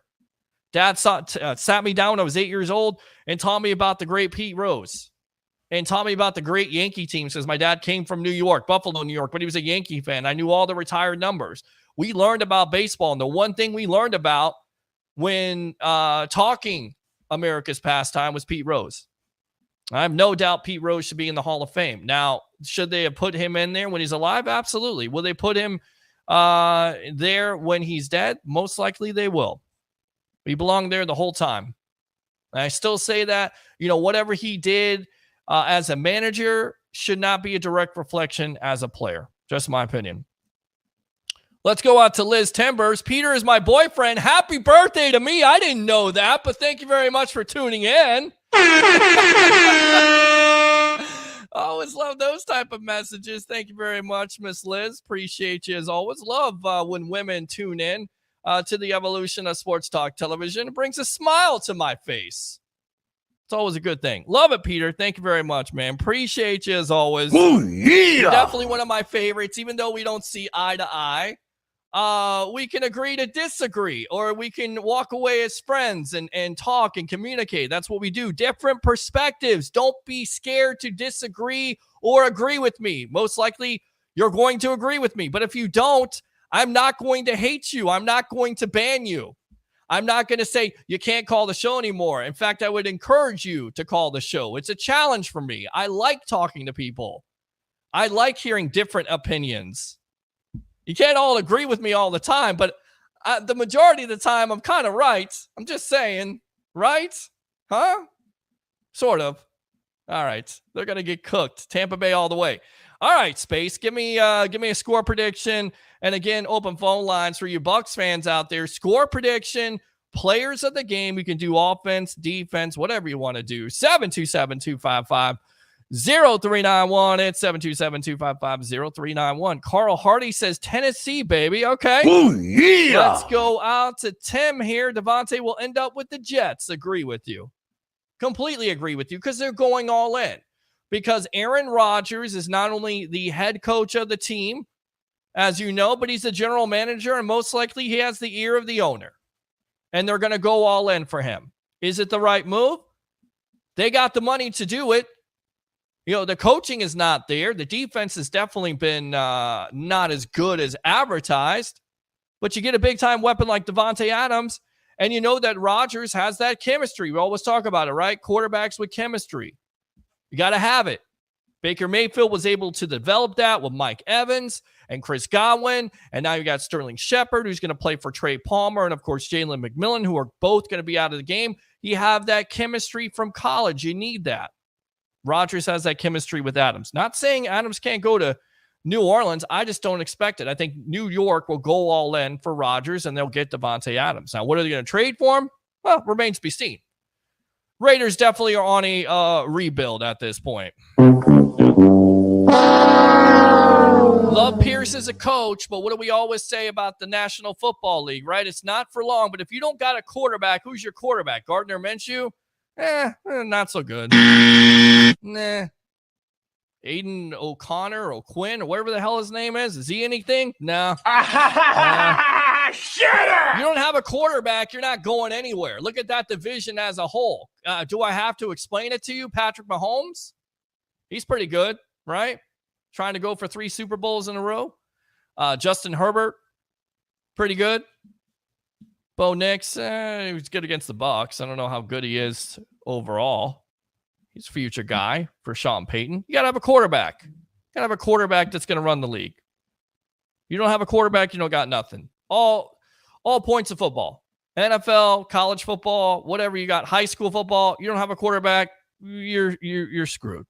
You are. All right, we'll get out to Turnbuckle talk here in just a moment, talking professional wrestling, WWE, AEW action.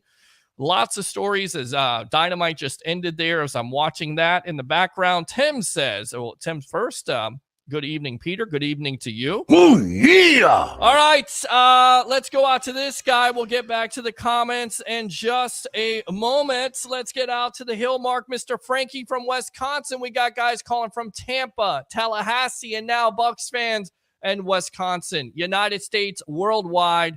Mr. Frankie, welcome to the Evolution. What's up?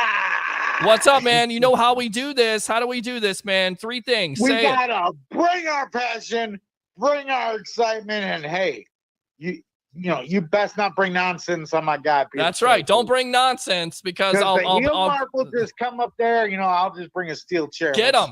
Get him. You, Mr. Williams, Johnny from Tallahassee. We're all setting up this huge gang, this huge faction to go out there and get Harry for his wings because he owes Mr. Williams some wings and has not paid up in 2 years. That's right, Harry. I'm calling you out, my friend.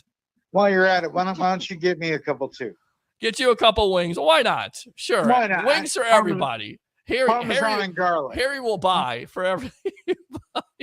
I'll take some parm and garlic. You know what I'm saying? Oh, God. Harry sees this show. He's going to kill me. Yes.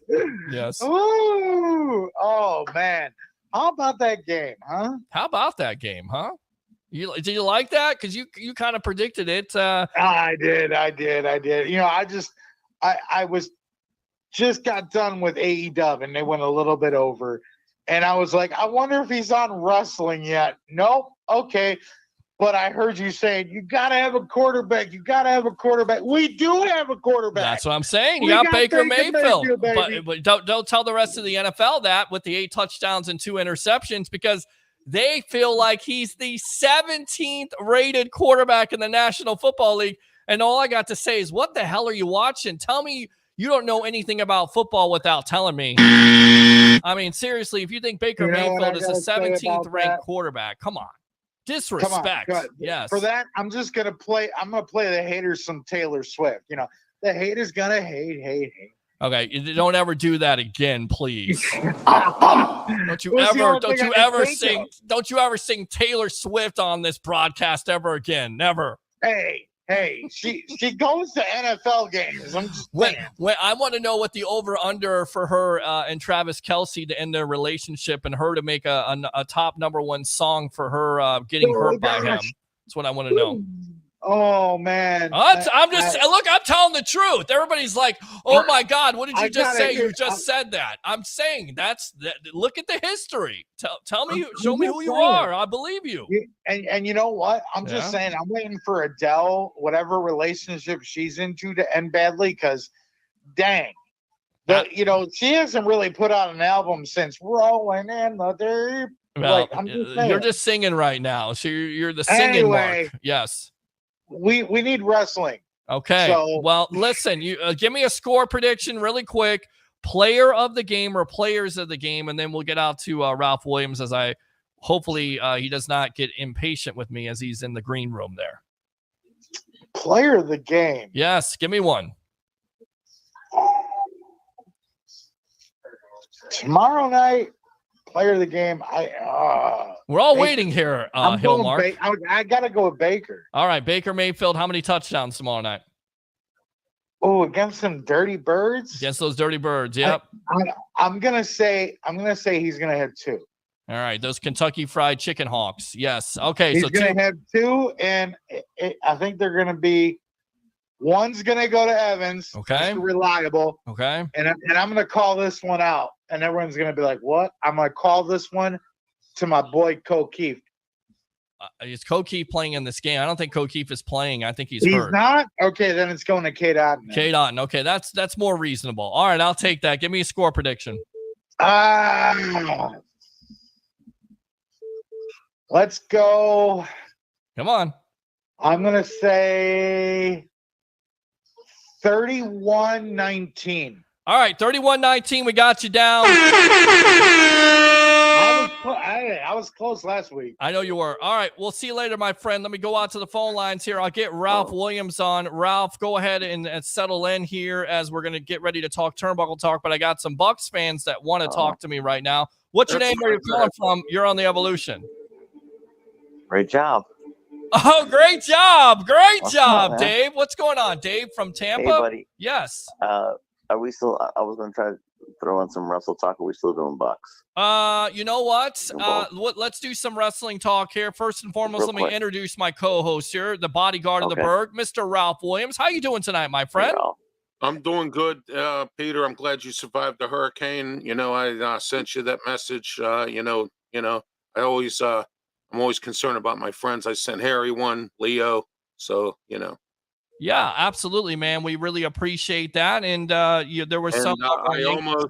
I canceled my trip. I was supposed to come down to go to Orlando at the end of October, but I canceled my trip because I got this new radio show going. And I was going to stop up and see it there, buddy. You, Harry, Ray, and all them. So. Well, we love to have you when the weather is right. We got David on the line. Yeah. We'll definitely get to Turnbuckle Talk. Lots of things to talk about. Of course, Bad Blood this Saturday, in Atlanta. And, of course, the featured match would be Hell in a Cell between Drew McIntyre and CM Punk. David, I think you want to talk about this. What's on your mind? Well, yeah, and, they're coming here. I think it's December 27th. That is correct. They added a date, which is great. But I wanted to touch on something. 25th anniversary of the death of Owen Hart. Has it been 25 years? Well, it was May. Yeah, it was May of '99, right? Jeez. It was May. Yes, it was. So, yes. Another thing I want to add, I just watched the Netflix Mr. McMahon. Yes. I liked it. It was really, if you have a chance, watch the whole thing. Kind of as like talks about the history of when Vince takes over all the way through to his, basically had to step down when he got a TKO Holdings and the merger and everything. But yeah, I just want to know now with Triple H, obviously creative control and the great new era of WWE, do you think that they could mend fences, maybe give olive branch to Martha Hart? And you think Owen could be now inducted to the Hall of Fame since now Vince is gone and the old regime is through? This is a new era. Do you think she'll have a change of heart, or no pun intended? But I know, and I get that. I understand that. It's a terrible situation. It should have never happened. WWE should have been held liable for it. The company that they had did the harness. You found out about it. They sued the company. Of course, Martha Hart sued WWE and Vince McMahon. I don't think I never say never, but I just don't think it's going to happen, especially with their relationship in AEW. It's sad because Owen Hart should be in the Hall of Fame. He's definitely one of the greatest of all time. The Hart family is one of the greatest wrestling families of all time, up there with, the Rhodeses and, of course, the Bloodline, as we're talking about them. They're a great family, and there's some great families out there. So it's a shame that they're not a part of it. I just don't see it unless they can, mend that situation. A lot of people didn't think, the Macho Man would be in or Lanny Poffo would be in, and they eventually got in. So I would like to say that it's going to happen, but right now with Martha and her relationship with Tony Khan and AEW, I don't see it happening. I cannot believe, still to this day, and Ralph, you can talk about it, that actually happened. His blood was on the mat. This is what this documentary was on Netflix. Well done. Good job. Whether you're a wrestling fan or not, you should watch all 6 episodes. Amazing work. The blood was actually on the mat, and they continued the pay-per-view. And even Jeff Jarrett knows that his friend is dead, and they're still cutting a promo. And then, of course, JR has to announce it. So, Ralph, what did you think of that situation, of course, with Owen Hart and the documentary overall? I haven't watched it yet, but I will. Thank you for letting me know and reminding me, because I I want to try to watch it before the Lincoln Lawyer comes back on. So with that new season, but if Netflix did it, it's a good documentary. Their programming is very, very good. I watch Cobra Kai, of course, and Lincoln Lawyer. So, I'll get on. I'll watch it. I'll see. I'm sure it's a good documentary. There are good wrestling documentaries out there, especially when the WWE channel was when it was. They had some great documentaries. I watched, like, my favorite was The Rise and Fall of WCW. I like that one. Excellent. So, Yep. But they had some good documentaries. Biography on A&E is very good. So that Reels, who was the one who took down WCW. That was great. Oh man, I had a great time watching TV, that. yeah, Vice TV, who killed WCW. Vice, I'm sorry, Vice. I said Reels by accident. Well, it's okay. I got you. That's why I got you here. But overall, could you believe that they still continued that pay-per-view with Hart and his death? Yeah, you know what? That was shameful, Peter and David. Terrible thing to do. But Vince McMahon, of course, as you know, is all about money and greed. And, so for him to continue the show, I thought they should have preempted it or got it off the air and went into something else. I know it would have screwed everything up and everybody's expectations. They didn't want to lose the gate money, all that other stuff. So, I get that. But you shouldn't have put the show on. You should have canceled it. We had a tragedy here, and it didn't happen. And, not once, but 2 times with the Hart family. The Montreal screw job and then the Owen Hart situation. If I'm the Harts, I'd forget about WWE.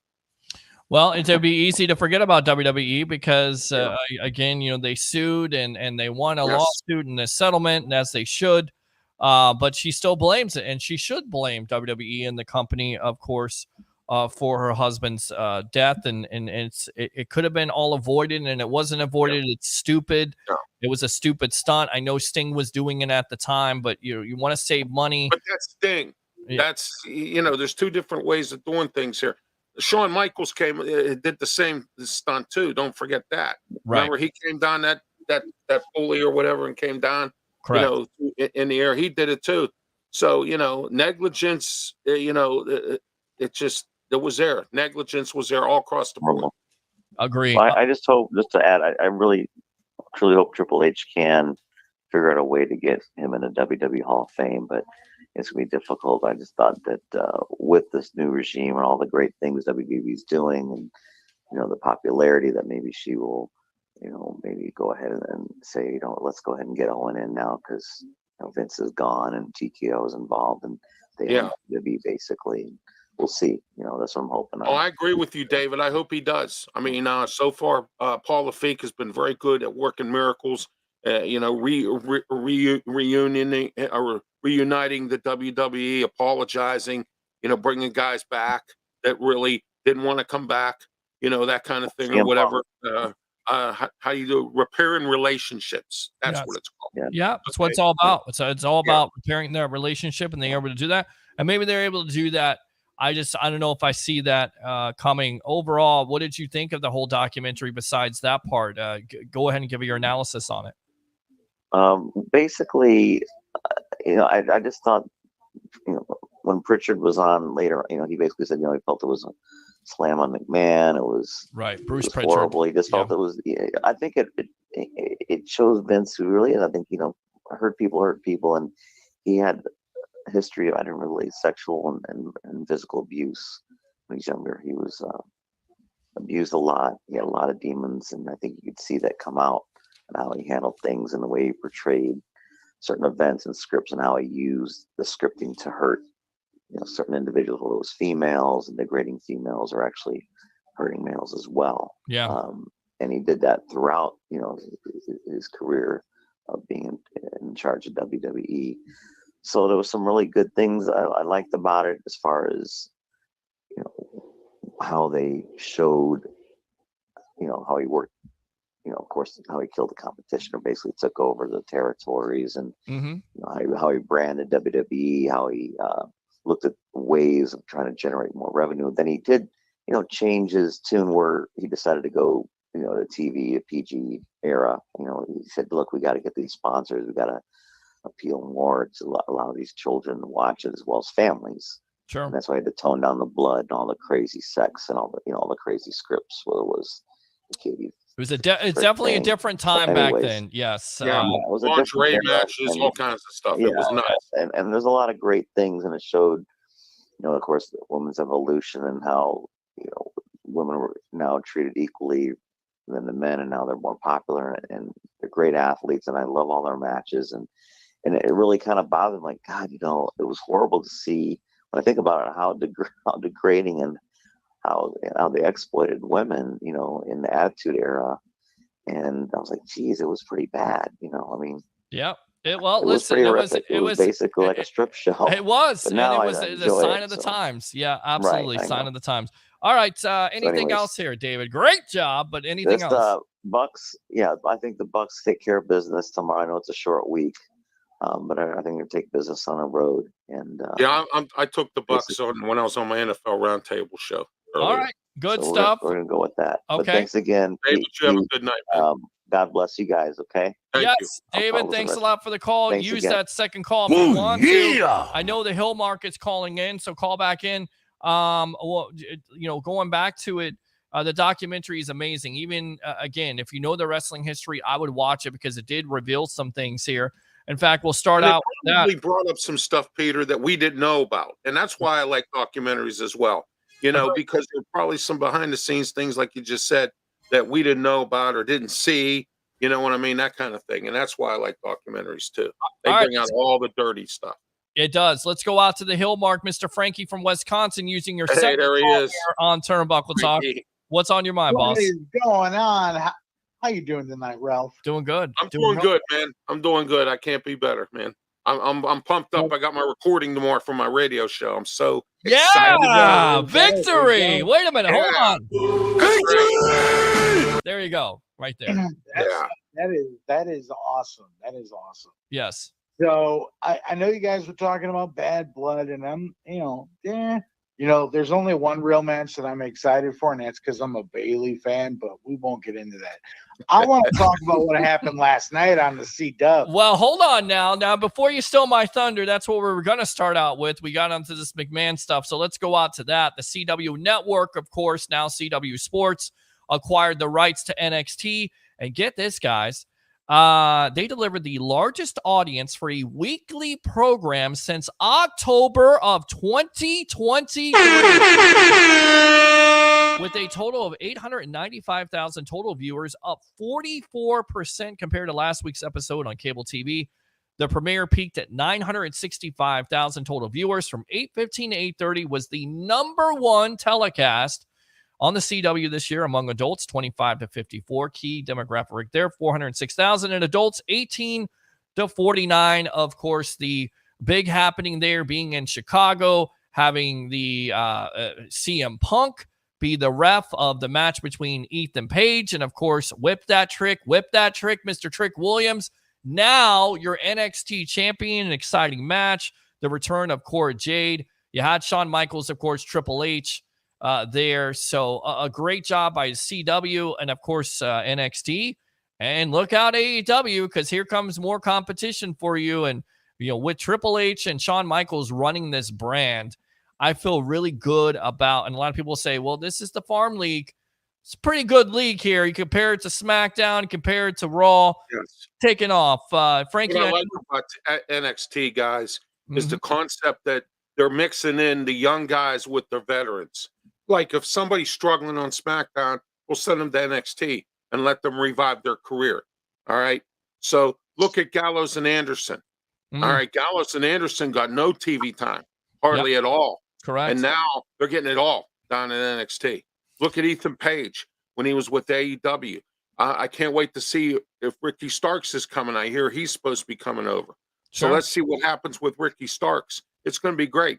It's great for wrestling. Again, we have this also, and we'll get back to you, Frankie, in a moment, because I know you want to talk I know you want to talk NXT. Congratulations to Tony Khan and, of course, AEW, officially a TV deal with Warner Brothers Discovery in the tune of over $150 million. Here comes the money. So good for them. I think it's good for the wrestling business. Their ratings have been lacking, but Max now, Warner Brothers Discovery. They're going to be streaming. It's still going to have wrestling on TNT and TBS as it should because the history's there. Frankie, I've talked long enough. Talk about NXT and that debut last night on the CW. Yeah, you literally just mentioned two of the things I was going to talk about. So AEW and NXT. So great minds think alike. What can we say? Woo, Cora Jade coming back. Oh my gosh. See, I knew you were gonna do that. I did the same thing. Yes. She spoiled Julia. Oh. Yes. So she did come back and she looked very attractive. We'll say that. Julia. Oh man, it broke my heart. Yes. It broke my heart. But I'm so happy to see Julia back, hoping and praying that she stays healthy because Ralph knows just as well as I know that girl is injury prone. And yes, I'm absolutely. Yeah. She's another Alexa Bliss. Alexa Bliss is injury prone, There's a few of them out there and Bliss could be coming back here in 2025. We'll see how that goes. By the way, NXT will continue next Tuesday, of course, now on CW at 8 o'clock with a special live event from St. Louis featuring a guest appearance by the legend killer himself, Randy Orton. So that should be interesting. Up against my boy Javon Evans, your boy Bouncy. A little bit more about NXT than I know about, and that's okay. What else is on your mind? Did you watch the McMahon documentary? No, not yet. What do you mean you have not watched the McMahon documentary on Netflix? You know what? What are we doing here? Because someone turned me on to the TV show Heels, and I've been binge watching that. So okay, the McMahon. Yeah, that's a good series on Stars. All right, Frankie. Anything else here? Yes, AEW. Can we just say shots fired by Jericho? OMG! What did he say tonight? Chris I heard Taz got jumped or something in the parking lot. Yeah. Oh, he came out and said, "We just made a deal that made the real guys look like a bunch of idiots." And I'm like, woo, shots fired. Well, that's Jericho right there, stirring the pot as always. Yeah. But again, it's good for wrestling. I love the fact he got competition. Yes. I love it when he does that. Yes. Because I love Jericho, man. He is one of the greatest of all time. Agree. Completely agree with that. Underrated. And I love. Yes. There was no matter what he does, whether he's a heel or a baby face, I like him. I like MJF as well in the same way. Yeah, but Jericho doesn't get appreciated enough, in my opinion. He does not. No, and you know who else doesn't? And he's like one of my all-time favorites. He's in my top 5 of my all-time favorites. Okay. And that's The Miz. The Miz doesn't get enough appreciation. Yeah, didn't get any reaction by turning on R-Truth on Monday night. Nobody really cared about it. Nobody cared about that heel turn at all. I don't know what they're doing with him. I don't know what you can do with Miz. You've seen so many characters, but the character is stale.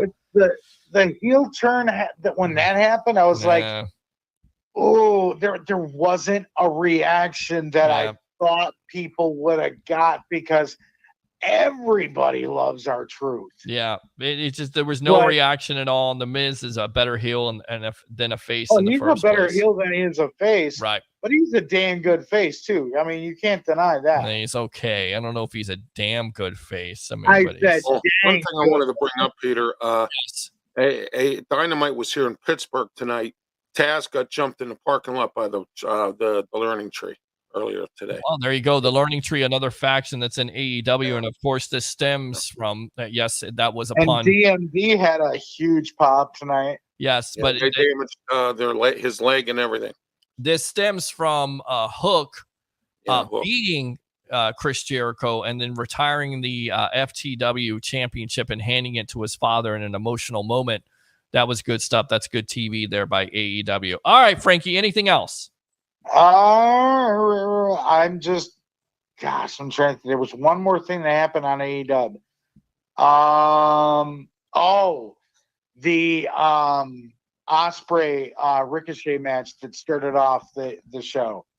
When Ospreay was coming out, he had a moment with Don Callis and Kyle Fletcher. Right. And Kyle Fletcher was like, "Good luck, man. Good luck." And Callis was like, we're going to talk. We're going to talk. And I always mess up other guy's name. Ralph, what's the other guy's name? Kashudo, or whatever his name is. That's on there. Yeah. The Asian wrestler that's with the Don Callis family, where that him and Ospreay got beef, right? And they're supposed to go to like an X amount of time limit with the Ospreay and Ricochet match. Ended up being a draw because both guys' shoulders were down at the same time, and then they said they're going to continue the match. So they continued the match, and then the guy we just mentioned that we can't say his name came out, interrupted the match, took the title, and then dropped it down, got a huge heel pop.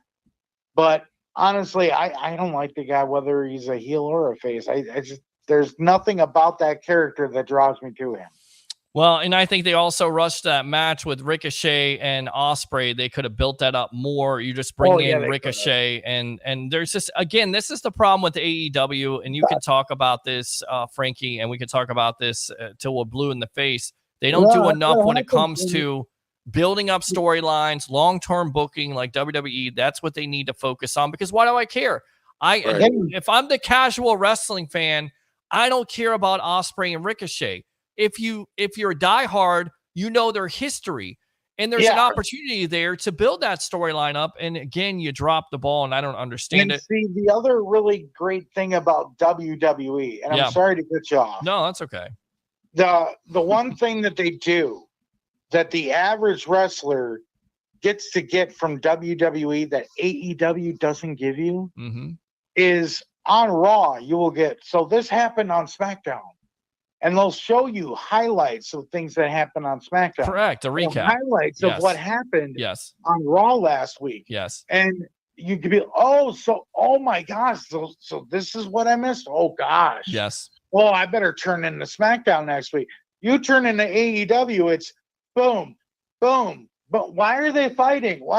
That's what happens when you have a hardcore mark that's running everything in your company. It's a great point, Hill Mark. Appreciate the call as always. Let me give you the Ric Flair. Woo! Great call as always. Open phone line on Turnbuckle Talk 727-255-0391. It's 727-255-0391. We'll get back to the comments in just a moment, but want to talk about this McMahon documentary. The latest edition of the Ringer Wrestling Show, David Shoemaker, said that nobody wanted WWE to be involved with the project anymore once allegations against Vince McMahon began to surface. He says WWE was a producer on the dock at the beginning. With that, we wouldn't have gotten Vince to sit down. We wouldn't have gotten the archival footage. This is just so much that they're putting on the table. I don't know the ins and outs. All I know is when the allegations started coming out about Vince, it became unattainable, because nobody wanted the WWE co-production. I'm sure WWE didn't want to be involved in it either. At this point, somehow, WWE was no longer involved. And when we interviewed Bruce Pritchard and we said, you've seen some cuts, they have access to rough footage, at some point, they didn't have it anymore. I think that worked out for the best for the whole documentary. Again, some stuff there. Again, during the show, Shoemaker also talked about wanting names like Jim Ross, who wasn't in it, Rita Chertoren, who was the woman ref that sued WWE in the past, and also Janelle Grant for the project. None of those names appeared in it. Now, Kevin Nash, who has his own podcast with he's in everything. Yes. Click This podcast, said that he had talked about Vince McMahon revealing that he had multiple, and this is McMahon's words from the documentary, he had multiple computers running in his head at times, which he feels explains a lot about McMahon and his psyche. One of the unusual revelations made by McMahon in the Mr. McMahon docuseries is about him having several computers in his head that work against him. Nash discussed the aspect on McMahon's personality on the Click This podcast. He said, I just thought, wow, man, of all the things to say and all that's going to happen moving forward, you're basically you painted to me that you're schizophrenic, and you have three of you. You just told me you have three of you. what would be if it was 1955 and you said, I don't know, there's another computer that hasn't been invented, and then there's three of me, three different people in my head. Now you just turn it around and say, nah, there's three different computers. There's this one that's processing this. Imagine your effing could actually take your mind and compartmentalize it and make it not like wink, wink, but do that. And then that explains so much of his personality, said Nash. That was a weird comment. When you hear something like that, with McMahon saying, I have different computers running in my head and some working against me, does this kind of admit or say, if you will, because McMahon, there's a lot of people that are great in everything. Yeah. And to a certain degree, in order for them to have that greatness, they have to be a little bit off. Like they have to be so determined, but they have to be a little bit off. And McMahon definitely seems like he's off from either his past relationships as a child with the sexual abuse and all the allegations that have come out, just ridiculousness. And some of the things that we learned about, what he wanted to have his daughter do for storylines. He's a little bit off, but hearing those comments and then now listening to Kevin Nash talk about it, it kind of does explain McMahon's character, right? Yeah, it does. And McMahon right now, he's in his 80s. Guys, God bless him. He's still, still doing it. But the interesting thing is here, Peter, is the fact that, he doesn't have wrestling anymore. And I keep hearing stories that he's going to buy into AEW, him and Shane. There's rumors out there him and Shane are buying some other company somewhere or something. Shane don't want nothing to do with the WWE right now. Him and Paul Lefebvre don't get along, and they haven't for years. And so, therefore, that's why he's not involved in the WWE. And, he wants to carve his own niche. That's fine. He can do it. I think him and Vince sooner or later are going to buy some wrestling company somewhere and start to do their own thing. That's what I believe. Yeah, you certainly may expect that. Nash goes on to say, because he has his co-host Sean Oliver expressed his surprise at McMahon admitting about his multiple personalities. Nash likened it to serial killers wanting to be caught by authorities. Doesn't the serial killer want to be caught? It makes lots of sense. And you learn more and more about McMahon and you're like, damn, this guy, look, you cannot take or deny what he did for the wrestling business, but there's a lot of skeletons there. Oh, skeletons in the closet, something, you know what I mean, Peter? He just, and he created it. This is what he's done. Yep. Okay. He's done a lot of good, but, as he got older, he did a lot of stupid things. Yeah. And stupid never takes a vacation, Peter. And when you do things like that, and you think you're going to get away with it, like other people in this country that think that, mega stars and all that, they do these stupid things and they think they can get away with it. That's what Vince McMahon thought. All right. So I want to move on here from this. If you guys want to talk about the Mr. McMahon docuseries off of Netflix, you definitely can call in 727-255-0391. It's 727-255-0391. Now, Cody Rhodes was on the Pat McAfee show. Of course, McAfee being a part-time announcer for Raw, now going away with College Game Day, also being a part-time wrestler. And Cody was kind of leaking some stuff here and said in so many words, the only big guy I can think of is Rock, because he mentioned a big guy returning. He didn't want to give it away, but he says there's some type of vignette that they're going to play or some type of video during Bad Blood. And a lot of people are saying now that the big guy, because Roman Reigns is already back, could be The Rock. He just wrapped up the Smashing Machine a few months back, and Dwayne Johnson also is working on Mona 2 promotional schedule. Rhodes also had this to say, quote from the interview, reinforces the idea that if the final boss isn't back next month or two, he will be around next year, say April-ish, before WrestleMania, of course, 41. Right. In addition to that, WrestleMania 41, I'm looking to do what I've done 3 times now, enter the main event, but I think it will be something that perhaps is bigger than anyone anticipated. So what do we make of these teases? Is the final boss, look at you, boy, The Rock coming back? Or is there going to be something that's going to be played on Saturday that's going to surprise you with The Rock eventually facing Cody Rhodes? I got 3 scenarios here. Okay, number 1, I think he comes back next year, or he gets involved in the War Games match. Okay, because we're still not sure yet how that's going to play out. Okay, my second scenario is he's going to come back and there's going to be a classic battle between him and John Cena. Because remember, Cena's on his farewell tour next year. Okay, or Cody Rhodes. I believe he's going to get involved with in a match with Cody Rhodes eventually. That is going to happen. Those are the 3 scenarios that I've painted so far. I don't see him getting involved in Bad Blood. Jimmy Uso is coming back to help Reigns and Cody Rhodes.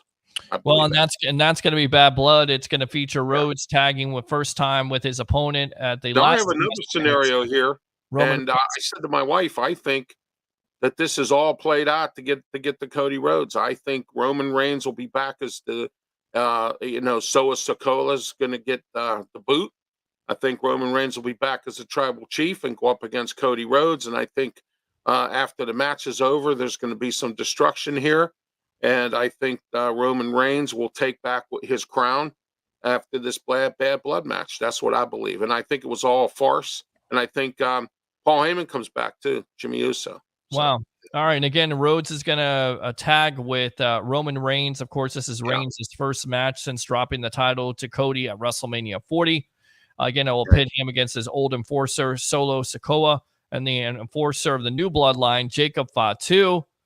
And this is what Cody also had to say on the Pat McAfee show. He says, not to worry about it because something outside the match will factor into his program for WWE's next pay-per-view November 2nd at Saudi Arabia's Crown Jewel. He says the WWE Championship is not on the line this weekend, but there is something that happens at Bad Blood. I guess a video package or vignette that's going to play in the show. I just got to keep it vague. But there are big title implications for Crown Jewel. Sorry for being so vague, but a little spoiler there.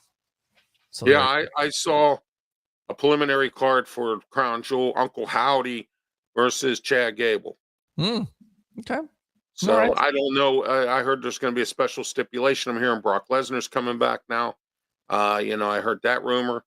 I think we're going to see Jimmy Uso and Paul Heyman at Bad Blood. That's what I believe. Okay, according to reports, WWE star Braun Strowman, suffered a legitimate injury this Monday during WWE's Raw, facing Bronson Reed at the last Monster Standing match. Strowman got the win with the help of returning Seth Rollins, but may have landed on the shelf himself, according to Brian Alvarez of the Wrestling Observer. He says, I did get it confirmed on the Wrestling Observer Live. Noting that the match was awesome, Alvarez then described the spot in which the injury took place. Braun got hit by Bronson Reed with a Samoan drop. Braun grabbed his thigh and groin area, and then they were going to do a spot where he knocked Bronson Reed off the apron, though some chairs, and man, this guy starts running, and I knew immediately this guy is hurt.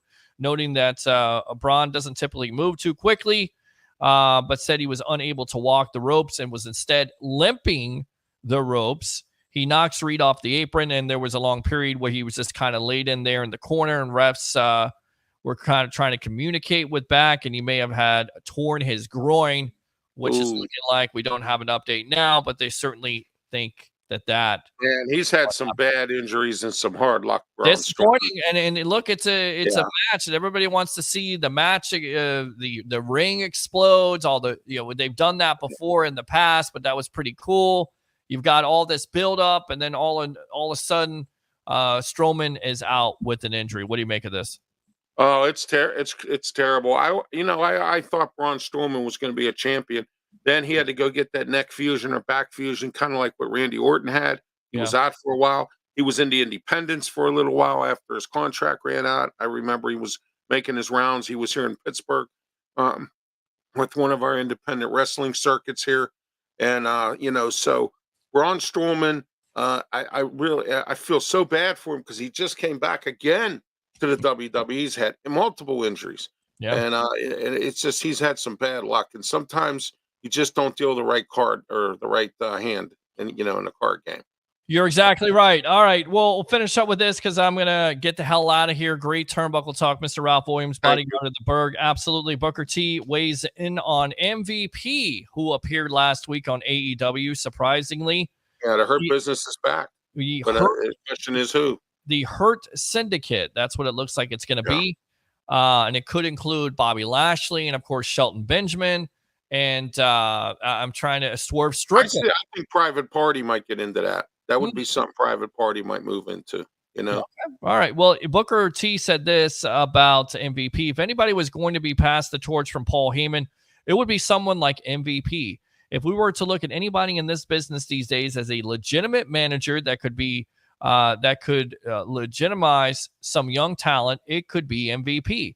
My thing is MVP has done a hell of a job of what he's had to work with. He really has. Being able to parlay his in-ring career into what's next, which could be a managerial position, and to something every wrestler is thinking about or what every wrestler is capable of doing. Of course, the contract status of MVP's former Hurt Business stalemate, Bobby Lashley and Shelton Benjamin, is now currently known, not currently known, outside of them no longer being with WWE. Cedric Alexander is still signed with the company. As for Swerve Strickland, who MVP wanted to talk business with on Dynamite, he currently is not on programming following his unsanctioned cage match with Hangman Adam Page at All Out. So what do we make of this? MVP coming over? This could definitely be an impressive faction. And again, I think it's the names of Swerve Strickland, Bobby Lashley, maybe Shelton Benjamin. I think they go with, but it may be Private Party. But I think I think Shelton Benjamin, Lashley's enough right now, and then let them build it up. You know, you might even see Cedric Alexander. I don't know what his contract status is. He was once in the Hurt Business. He could come over there too. So who knows? You know, it's a mystery. It is a mystery, and it's definitely something to watch. Yesterday's history, tomorrow's a mystery. It's all about what you do today. Good stuff, Mr. Ralph Williams, bodyguard of the Berg. Go ahead and promote yourself here on the Evolution. All right. Happy birthday, by the way. I'm sorry? Happy birthday. Oh, thank you so much, and happy birthday to you as well. Thank you. Appreciate Libra. It. Yes. Hey, I love it, man. Yes. A fellow Libra. There you go. All right. It's just too bad I'm not in warmer weather down there, but that's fine. You know what I mean? Yes. But anyway, it's too bad I couldn't come down. I had to cancel the trip. I've got too much going on up here.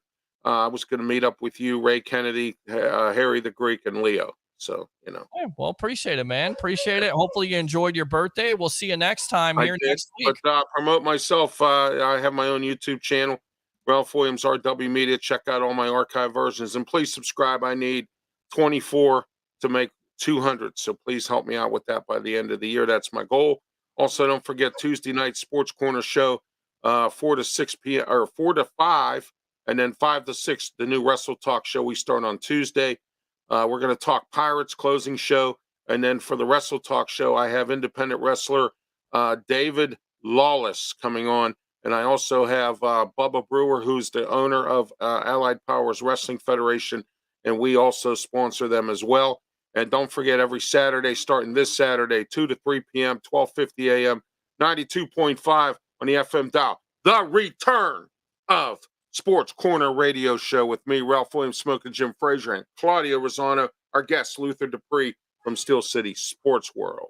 All right, man. Appreciate you as always, Ralph. We'll see you later. All right, let's go out to the phone lines here. Let's go out to one of my favorite webheads, Mr. Curtis. Welcome to the Evolution on the eve of Bucks versus the Falcons. And then also we were talking turnbuckle talk. So what's on your mind tonight, boss? I got everything on my mind. Okay, so let's get it started. I called earlier, but y'all was busy. I was busy. First of all, I want to say happy birthday to my boy Bling Bling Blake. Yes, sir. Okay. Thank you very much. I appreciate you. Is it today or is it tomorrow? It is tomorrow. So it will be live on the post-game show after whether the Bucks win or not. We will be live here on my birthday. Yes. So let me tell you how I can always I always remember, because when I first started listening to your show, it was right after my youngest daughter was born. She will be 6 tomorrow. Oh, that is amazing, man. Congratulations. I always remember. I'm like, I don't know if Peter is the day before or the same day, but I always knew it was around the same day. But all right. Anyway, happy birthday to you. Happy birthday to my little girl. But anyway, yes. Happy birthday to her. Yes. Number one, the Bucs need this win tomorrow. No, they do. Oh, they do. They need this win, and I actually think we're going to win this game. What's the score? What's your score prediction, and who are your players of the game? I think Chris Godwin's going to have a huge game. Okay. I think they're going to double Mike. Mike's going to get his. Mike's going to get his early, and then they're going to double Mike, and I think Godwin is going to show his ass. And I think Bucky and Rashard are both going to have some pretty nice games. And I'm looking for Cade Otton to open up his game plan a little bit this week. Okay. He had a touchdown in that big game last year, the second game of the season there in Atlanta to clinch the game. Yes, so it'll be nice for him to step up. Yeah, I think it's going to be a really good game, and I definitely can't wait for it. I want to touch bases on this real quick. I'm not trying to steal most of y'all time, but I got a couple of things I want to say. Yeah, go for it, man. Raheem Morris. Mm-hmm. When he was here, that first year he was here, that Bucs team went 10-6. The first year. Was that the first year or the second? That was the second year. The first year it was like 3 wins or something. Yeah, and then they drafted Josh Freeman. Correct. And Vincent Jackson came over from the Chargers. It was in 2012. It wasn't him. In 2012, that's when Vince Jackson came aboard. But you're thinking of Mike Williams and Aurelius Ben back then in 9 and 10. And LeGarrette Blount. Yes. I got you, brother. Blount yes. and LeGarrette Blount and Doug Martin. Yes. That's when Doug Martin was a rookie. Because we took Martin one year and then we took Freeman the next year in the draft. Well, you're thinking of Greg Schiano again. Now you had LeGarrette Blount and you had Derek Ward at the time. They picked up Derek Ward. Derek Ward didn't work out. You had LeGarrette Blount, who was a rookie. You're right. And you had Mike Williams and you had Aurelius Ben. And you also had that sicko Kellen Winslow Jr. as your tight end. Because Aurelius went in the second and Mike went in the fourth. Yes, that is correct. Yep. And you got Brian Price and you also had Claiborne that you got. I was so big on Brian Price and Claiborne. Me too.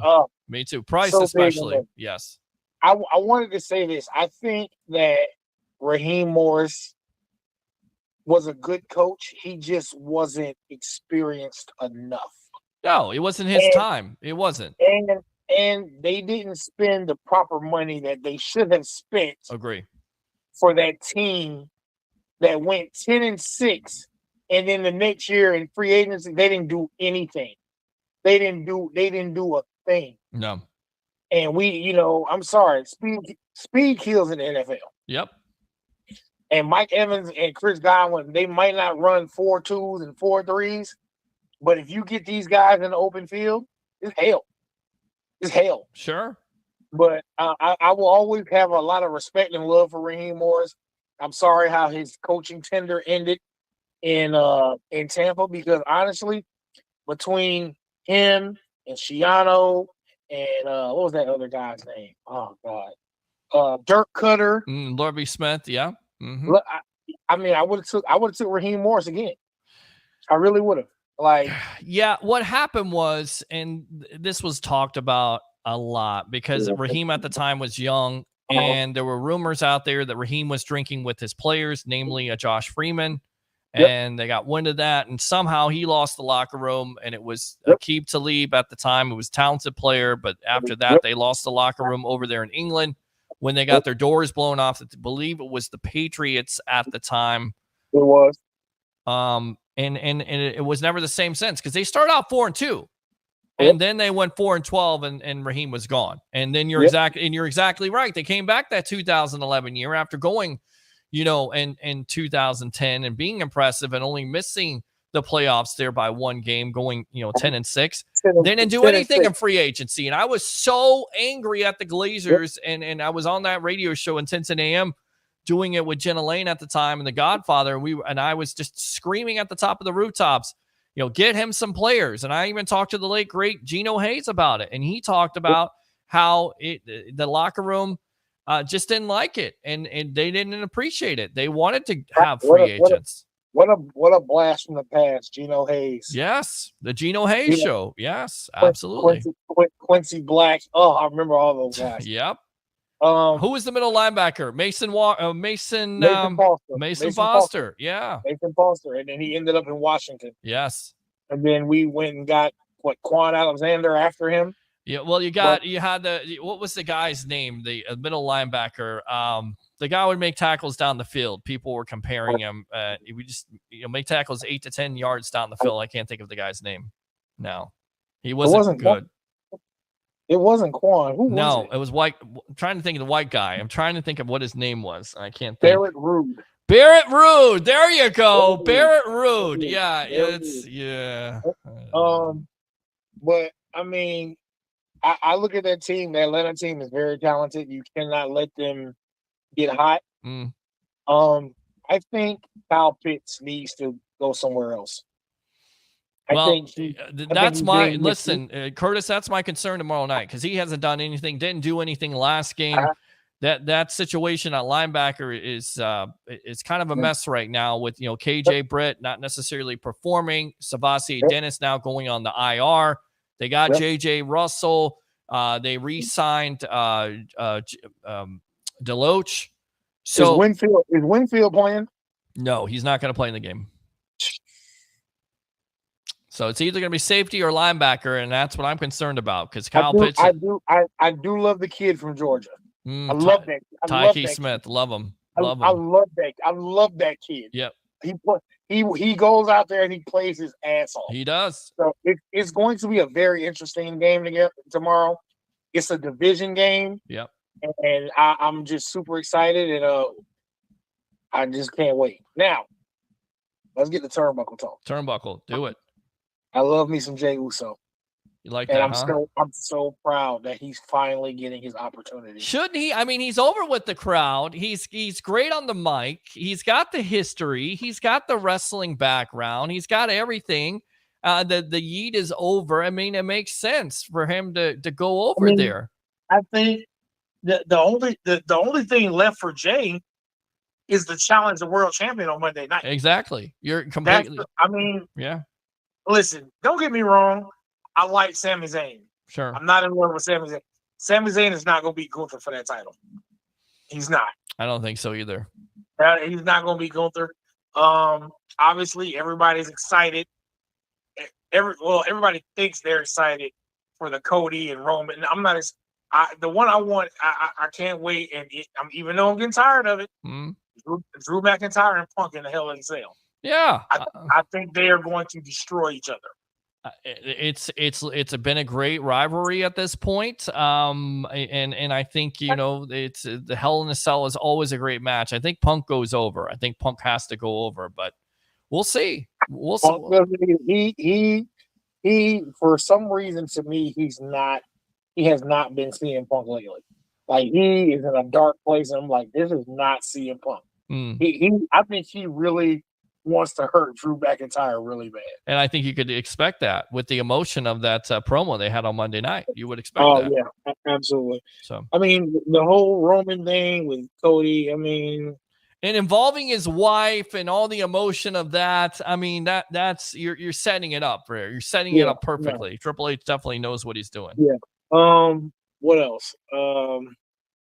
I'm not really interested in the Nia Jax Bailey, and I don't really care about that. I mean, it's whatever. Right. I mean, honestly, I've seen Cora Jade from NXT. I think I got to watch more NXT now with her. Yeah, oh my gosh, goodness gracious. LA Knight. I do like him and Andrade's rivalry right now. Okay. I think that's a great rivalry between those two, and I mean, we're waiting to see what we're going to get at Survivor Series, and we're waiting to see what we're going to get at Royal Rumble. I agree. That's going to tell us how the road to WrestleMania is going to be for all of us. And I'm waiting for Seth Rollins to show up, because I know it's coming. I don't know when it's coming, but I know it's coming. What did happen on Monday night? Didn't he show up on Monday night? You know what? I don't remember. I believe he showed up on Monday night and helped Braun Strowman win. Did he? Yeah, I believe See, so. That's what I was felt- reading. I didn't get a I chance to felt- watch it on Monday night because I was doing the show, but that's you know what? I'm gonna go watch it now because I fell asleep. There you go. Well, it happens. You know, we gotta fall asleep. I'm on 2 hours of sleep, so I gotta get some sleep. But I love talking sports with you and talking wrestling. And of course, man, yeah. you're my brother, and I love you so much, man. You know what, man? You, Harry, Leo, JP, man, I love all you guys so much, man. And you know what? I look forward, even the days I don't call. I'm like at work, and the phone is in my back pocket, and I'm listening to you guys, and they're like, "Curtis, what the hell are you listening?" I'm like, "Shut up!" I said, "Shut up, man." Peter's on TV, and it's like, "Who the fuck is Peter?" Oh, excuse my friend. They're like, "Who's all right. Peter?" I'm like, "Who's Peter?" I'm like, "Don't worry about who Peter is." Like, love it, man. I love you, brother. I love that you're a part of this show. Continue to watch, and we'll be here tomorrow night. Where are you going to be for the game tomorrow? I am going to be here, man. I'm going to be at my house. I'll be at my apartment. We'll be doing the post-game show. I don't think we're going to do a pre or half. I don't know. It's going to be my birthday, but we're definitely doing a post-game show. Ray, he's having a situation right now, so we're going to deal with that, and we haven't really heard back from Fergs. I'm going to Publix, and I'm gonna probably order me 50 wings from Publix. Oh, that sounds so good, bro. Well, because listen, you can go to Publix and get 50 wings for like $30. Yeah. Like, sounds good. I'm sorry. Listen, I love Wing House and B-dubs and stuff, but I don't want to pay $75 for 50 wings. I don't either. Like I just don't. I don't want to do that. Like I love wings, but I'm not going to pay that type of money. I could spend money on other things. Yeah. So I literally call Publix, and I can get a 30-piece wing for $22 or a 50-piece for like $32. Bro, go get it. I know, right? Yes. So, well, enjoy that. Man, listen, happy birthday, man. I love you. Thank you, man. Have a great day tomorrow. Don't let anybody piss you off. I'll try not to. Hey, go Bucks, man. Yeah, man. Go Bucks. Absolutely. Let me give you the Ric Flair. Appreciate you as always, Curtis, right there. One of my favorite webheads. We'll continue to read the comments, and then we will get out of it for the night. It's been a great show. A great show, as always. Lots of guests, lots of, again, conversation. That's what we do here on the Evolution of Sports Talk Television on Monday, Wednesday nights, and before and after Bucks games. I don't think we're going to do before Bucks game tomorrow. We'll see how I'm feeling. Let's see here.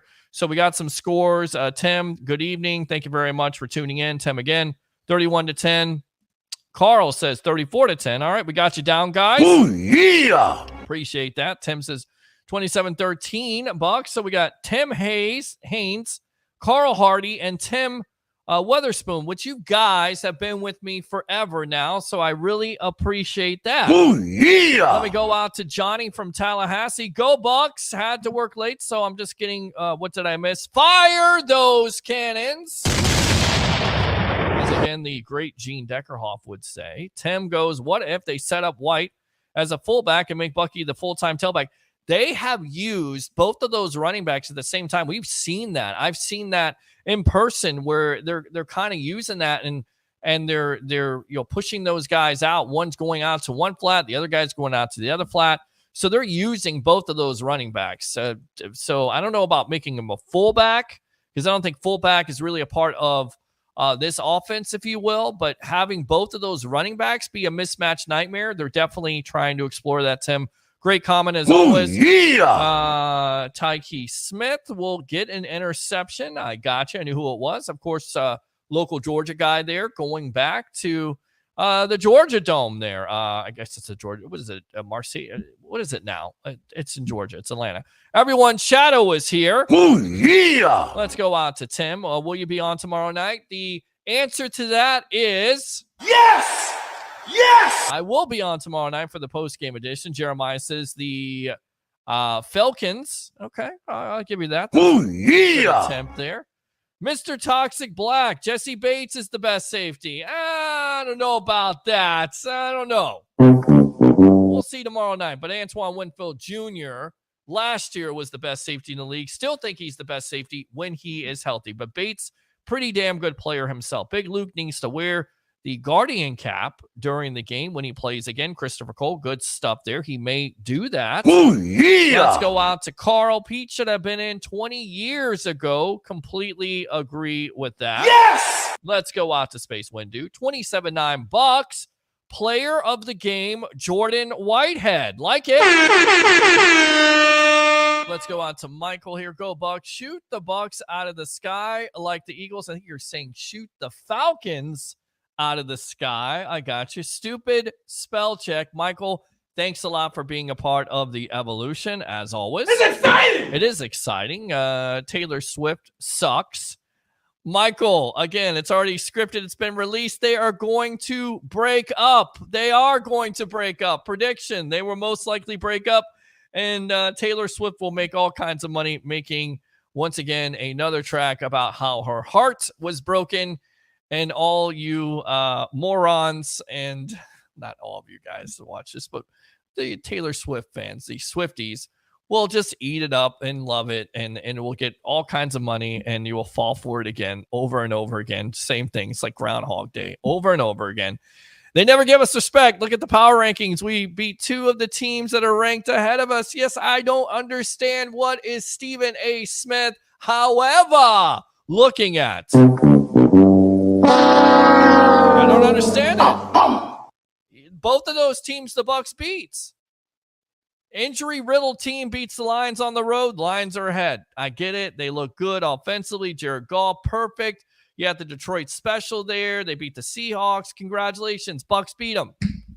Commanders. I know Jaden Daniels is so impressive right now. Everybody's loving the new flavor of the week. But guess what? The Bucks beat them. Still no respect. Gotta love it. All right.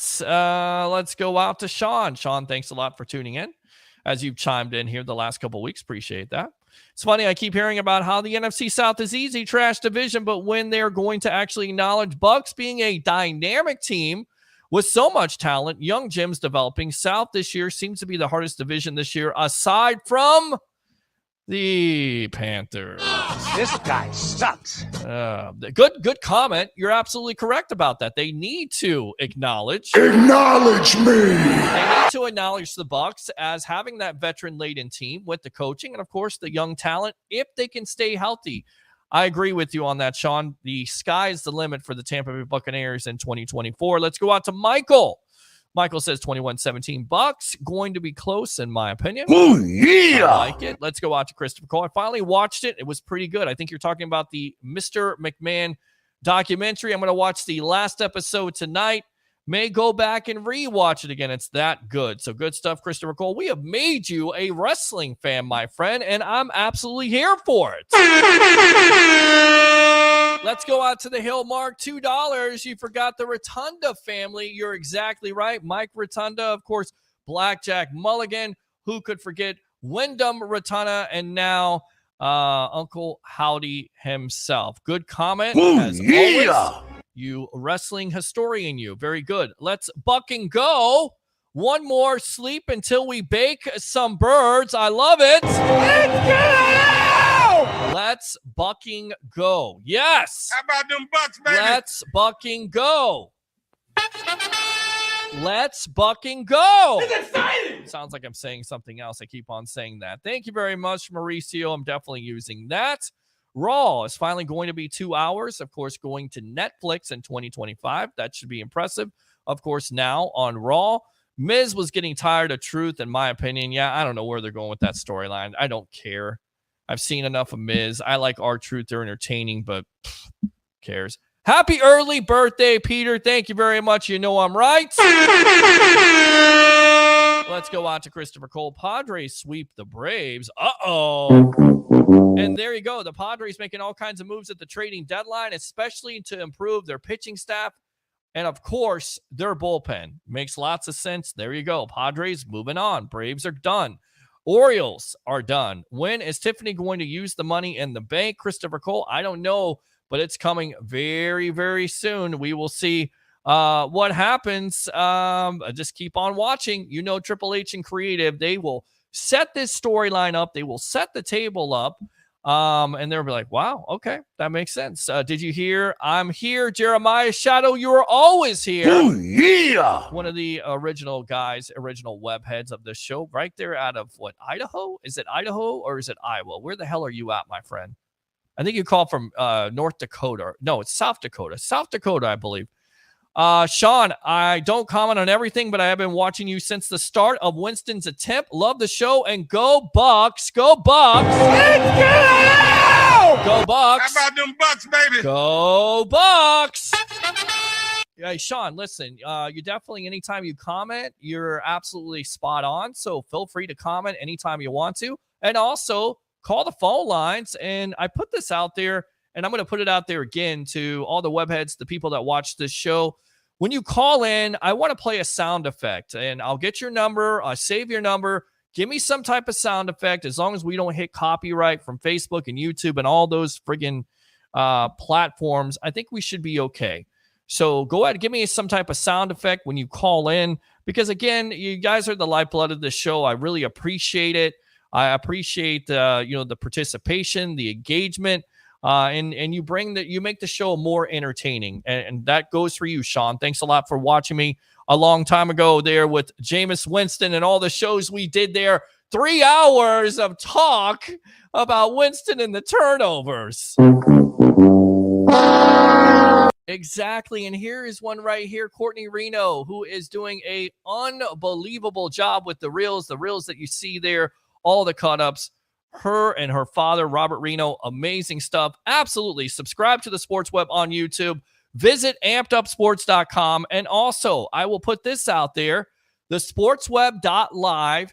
You can go on all these podcasts. Yes, we have embraced the next century here with, you don't necessarily have to see my face, because some people say I got a face for radio. You can actually listen to me there on Spotify, Apple Podcasts. I'm excited about it. These guys do a hell of a job. Courtney, prayers to you and your friends out there for going through what you guys are going through. Hopefully you guys clean up, get all that stuff taken care of. We appreciate you. I appreciate you being a part of Amped Up Sports. It is amazing what you are doing with the reels. I mean, just getting us out there more and more, getting the evolution out there and showing what is all about on Monday and Wednesday nights. Appreciate it. Sorry, I've been so busy helping the town with the storm cleanup. Anyways, I hope to be back on track very soon. You are absolutely fine. You're amazing doing what you're doing. Appreciate it. Appreciate you and your father's contribution to the show. With that being said, we're going to wrap it up right there. Thanks a lot to all the guests of the night. Thanks a lot to all the calls, all the happy birthday greetings. I appreciate that. Thank you very much. We'll be back here tomorrow night at the end of the game with Bucks versus the Falcons. You heard her. Like and subscribe to the Sports Web on YouTube. YouTube super chats are open. If you like the content, definitely give to it. And of course, Facebook stars. Friend me on Facebook at Peter H. Blake. Go ahead and inbox me if you want to vent or you have something to say, or get on the Sports Web, because you're always welcome. As I said, you guys are the lifeblood of what we do. 3 things on the eve of Bucks versus the Falcons, and of course, my birthday. Bring your passion, bring your excitement. Just don't bring any nonsense. I'm your host, Peter Blake, your Rolex reporter. What time is it? It's my time. And for fans of the Sports Web and the Tampa Bay sports fan, especially you Tampa Bay Buccaneer fans, it's your time. We'll see you next time on the evolution of Sports Talk Television. As always, go Bucks.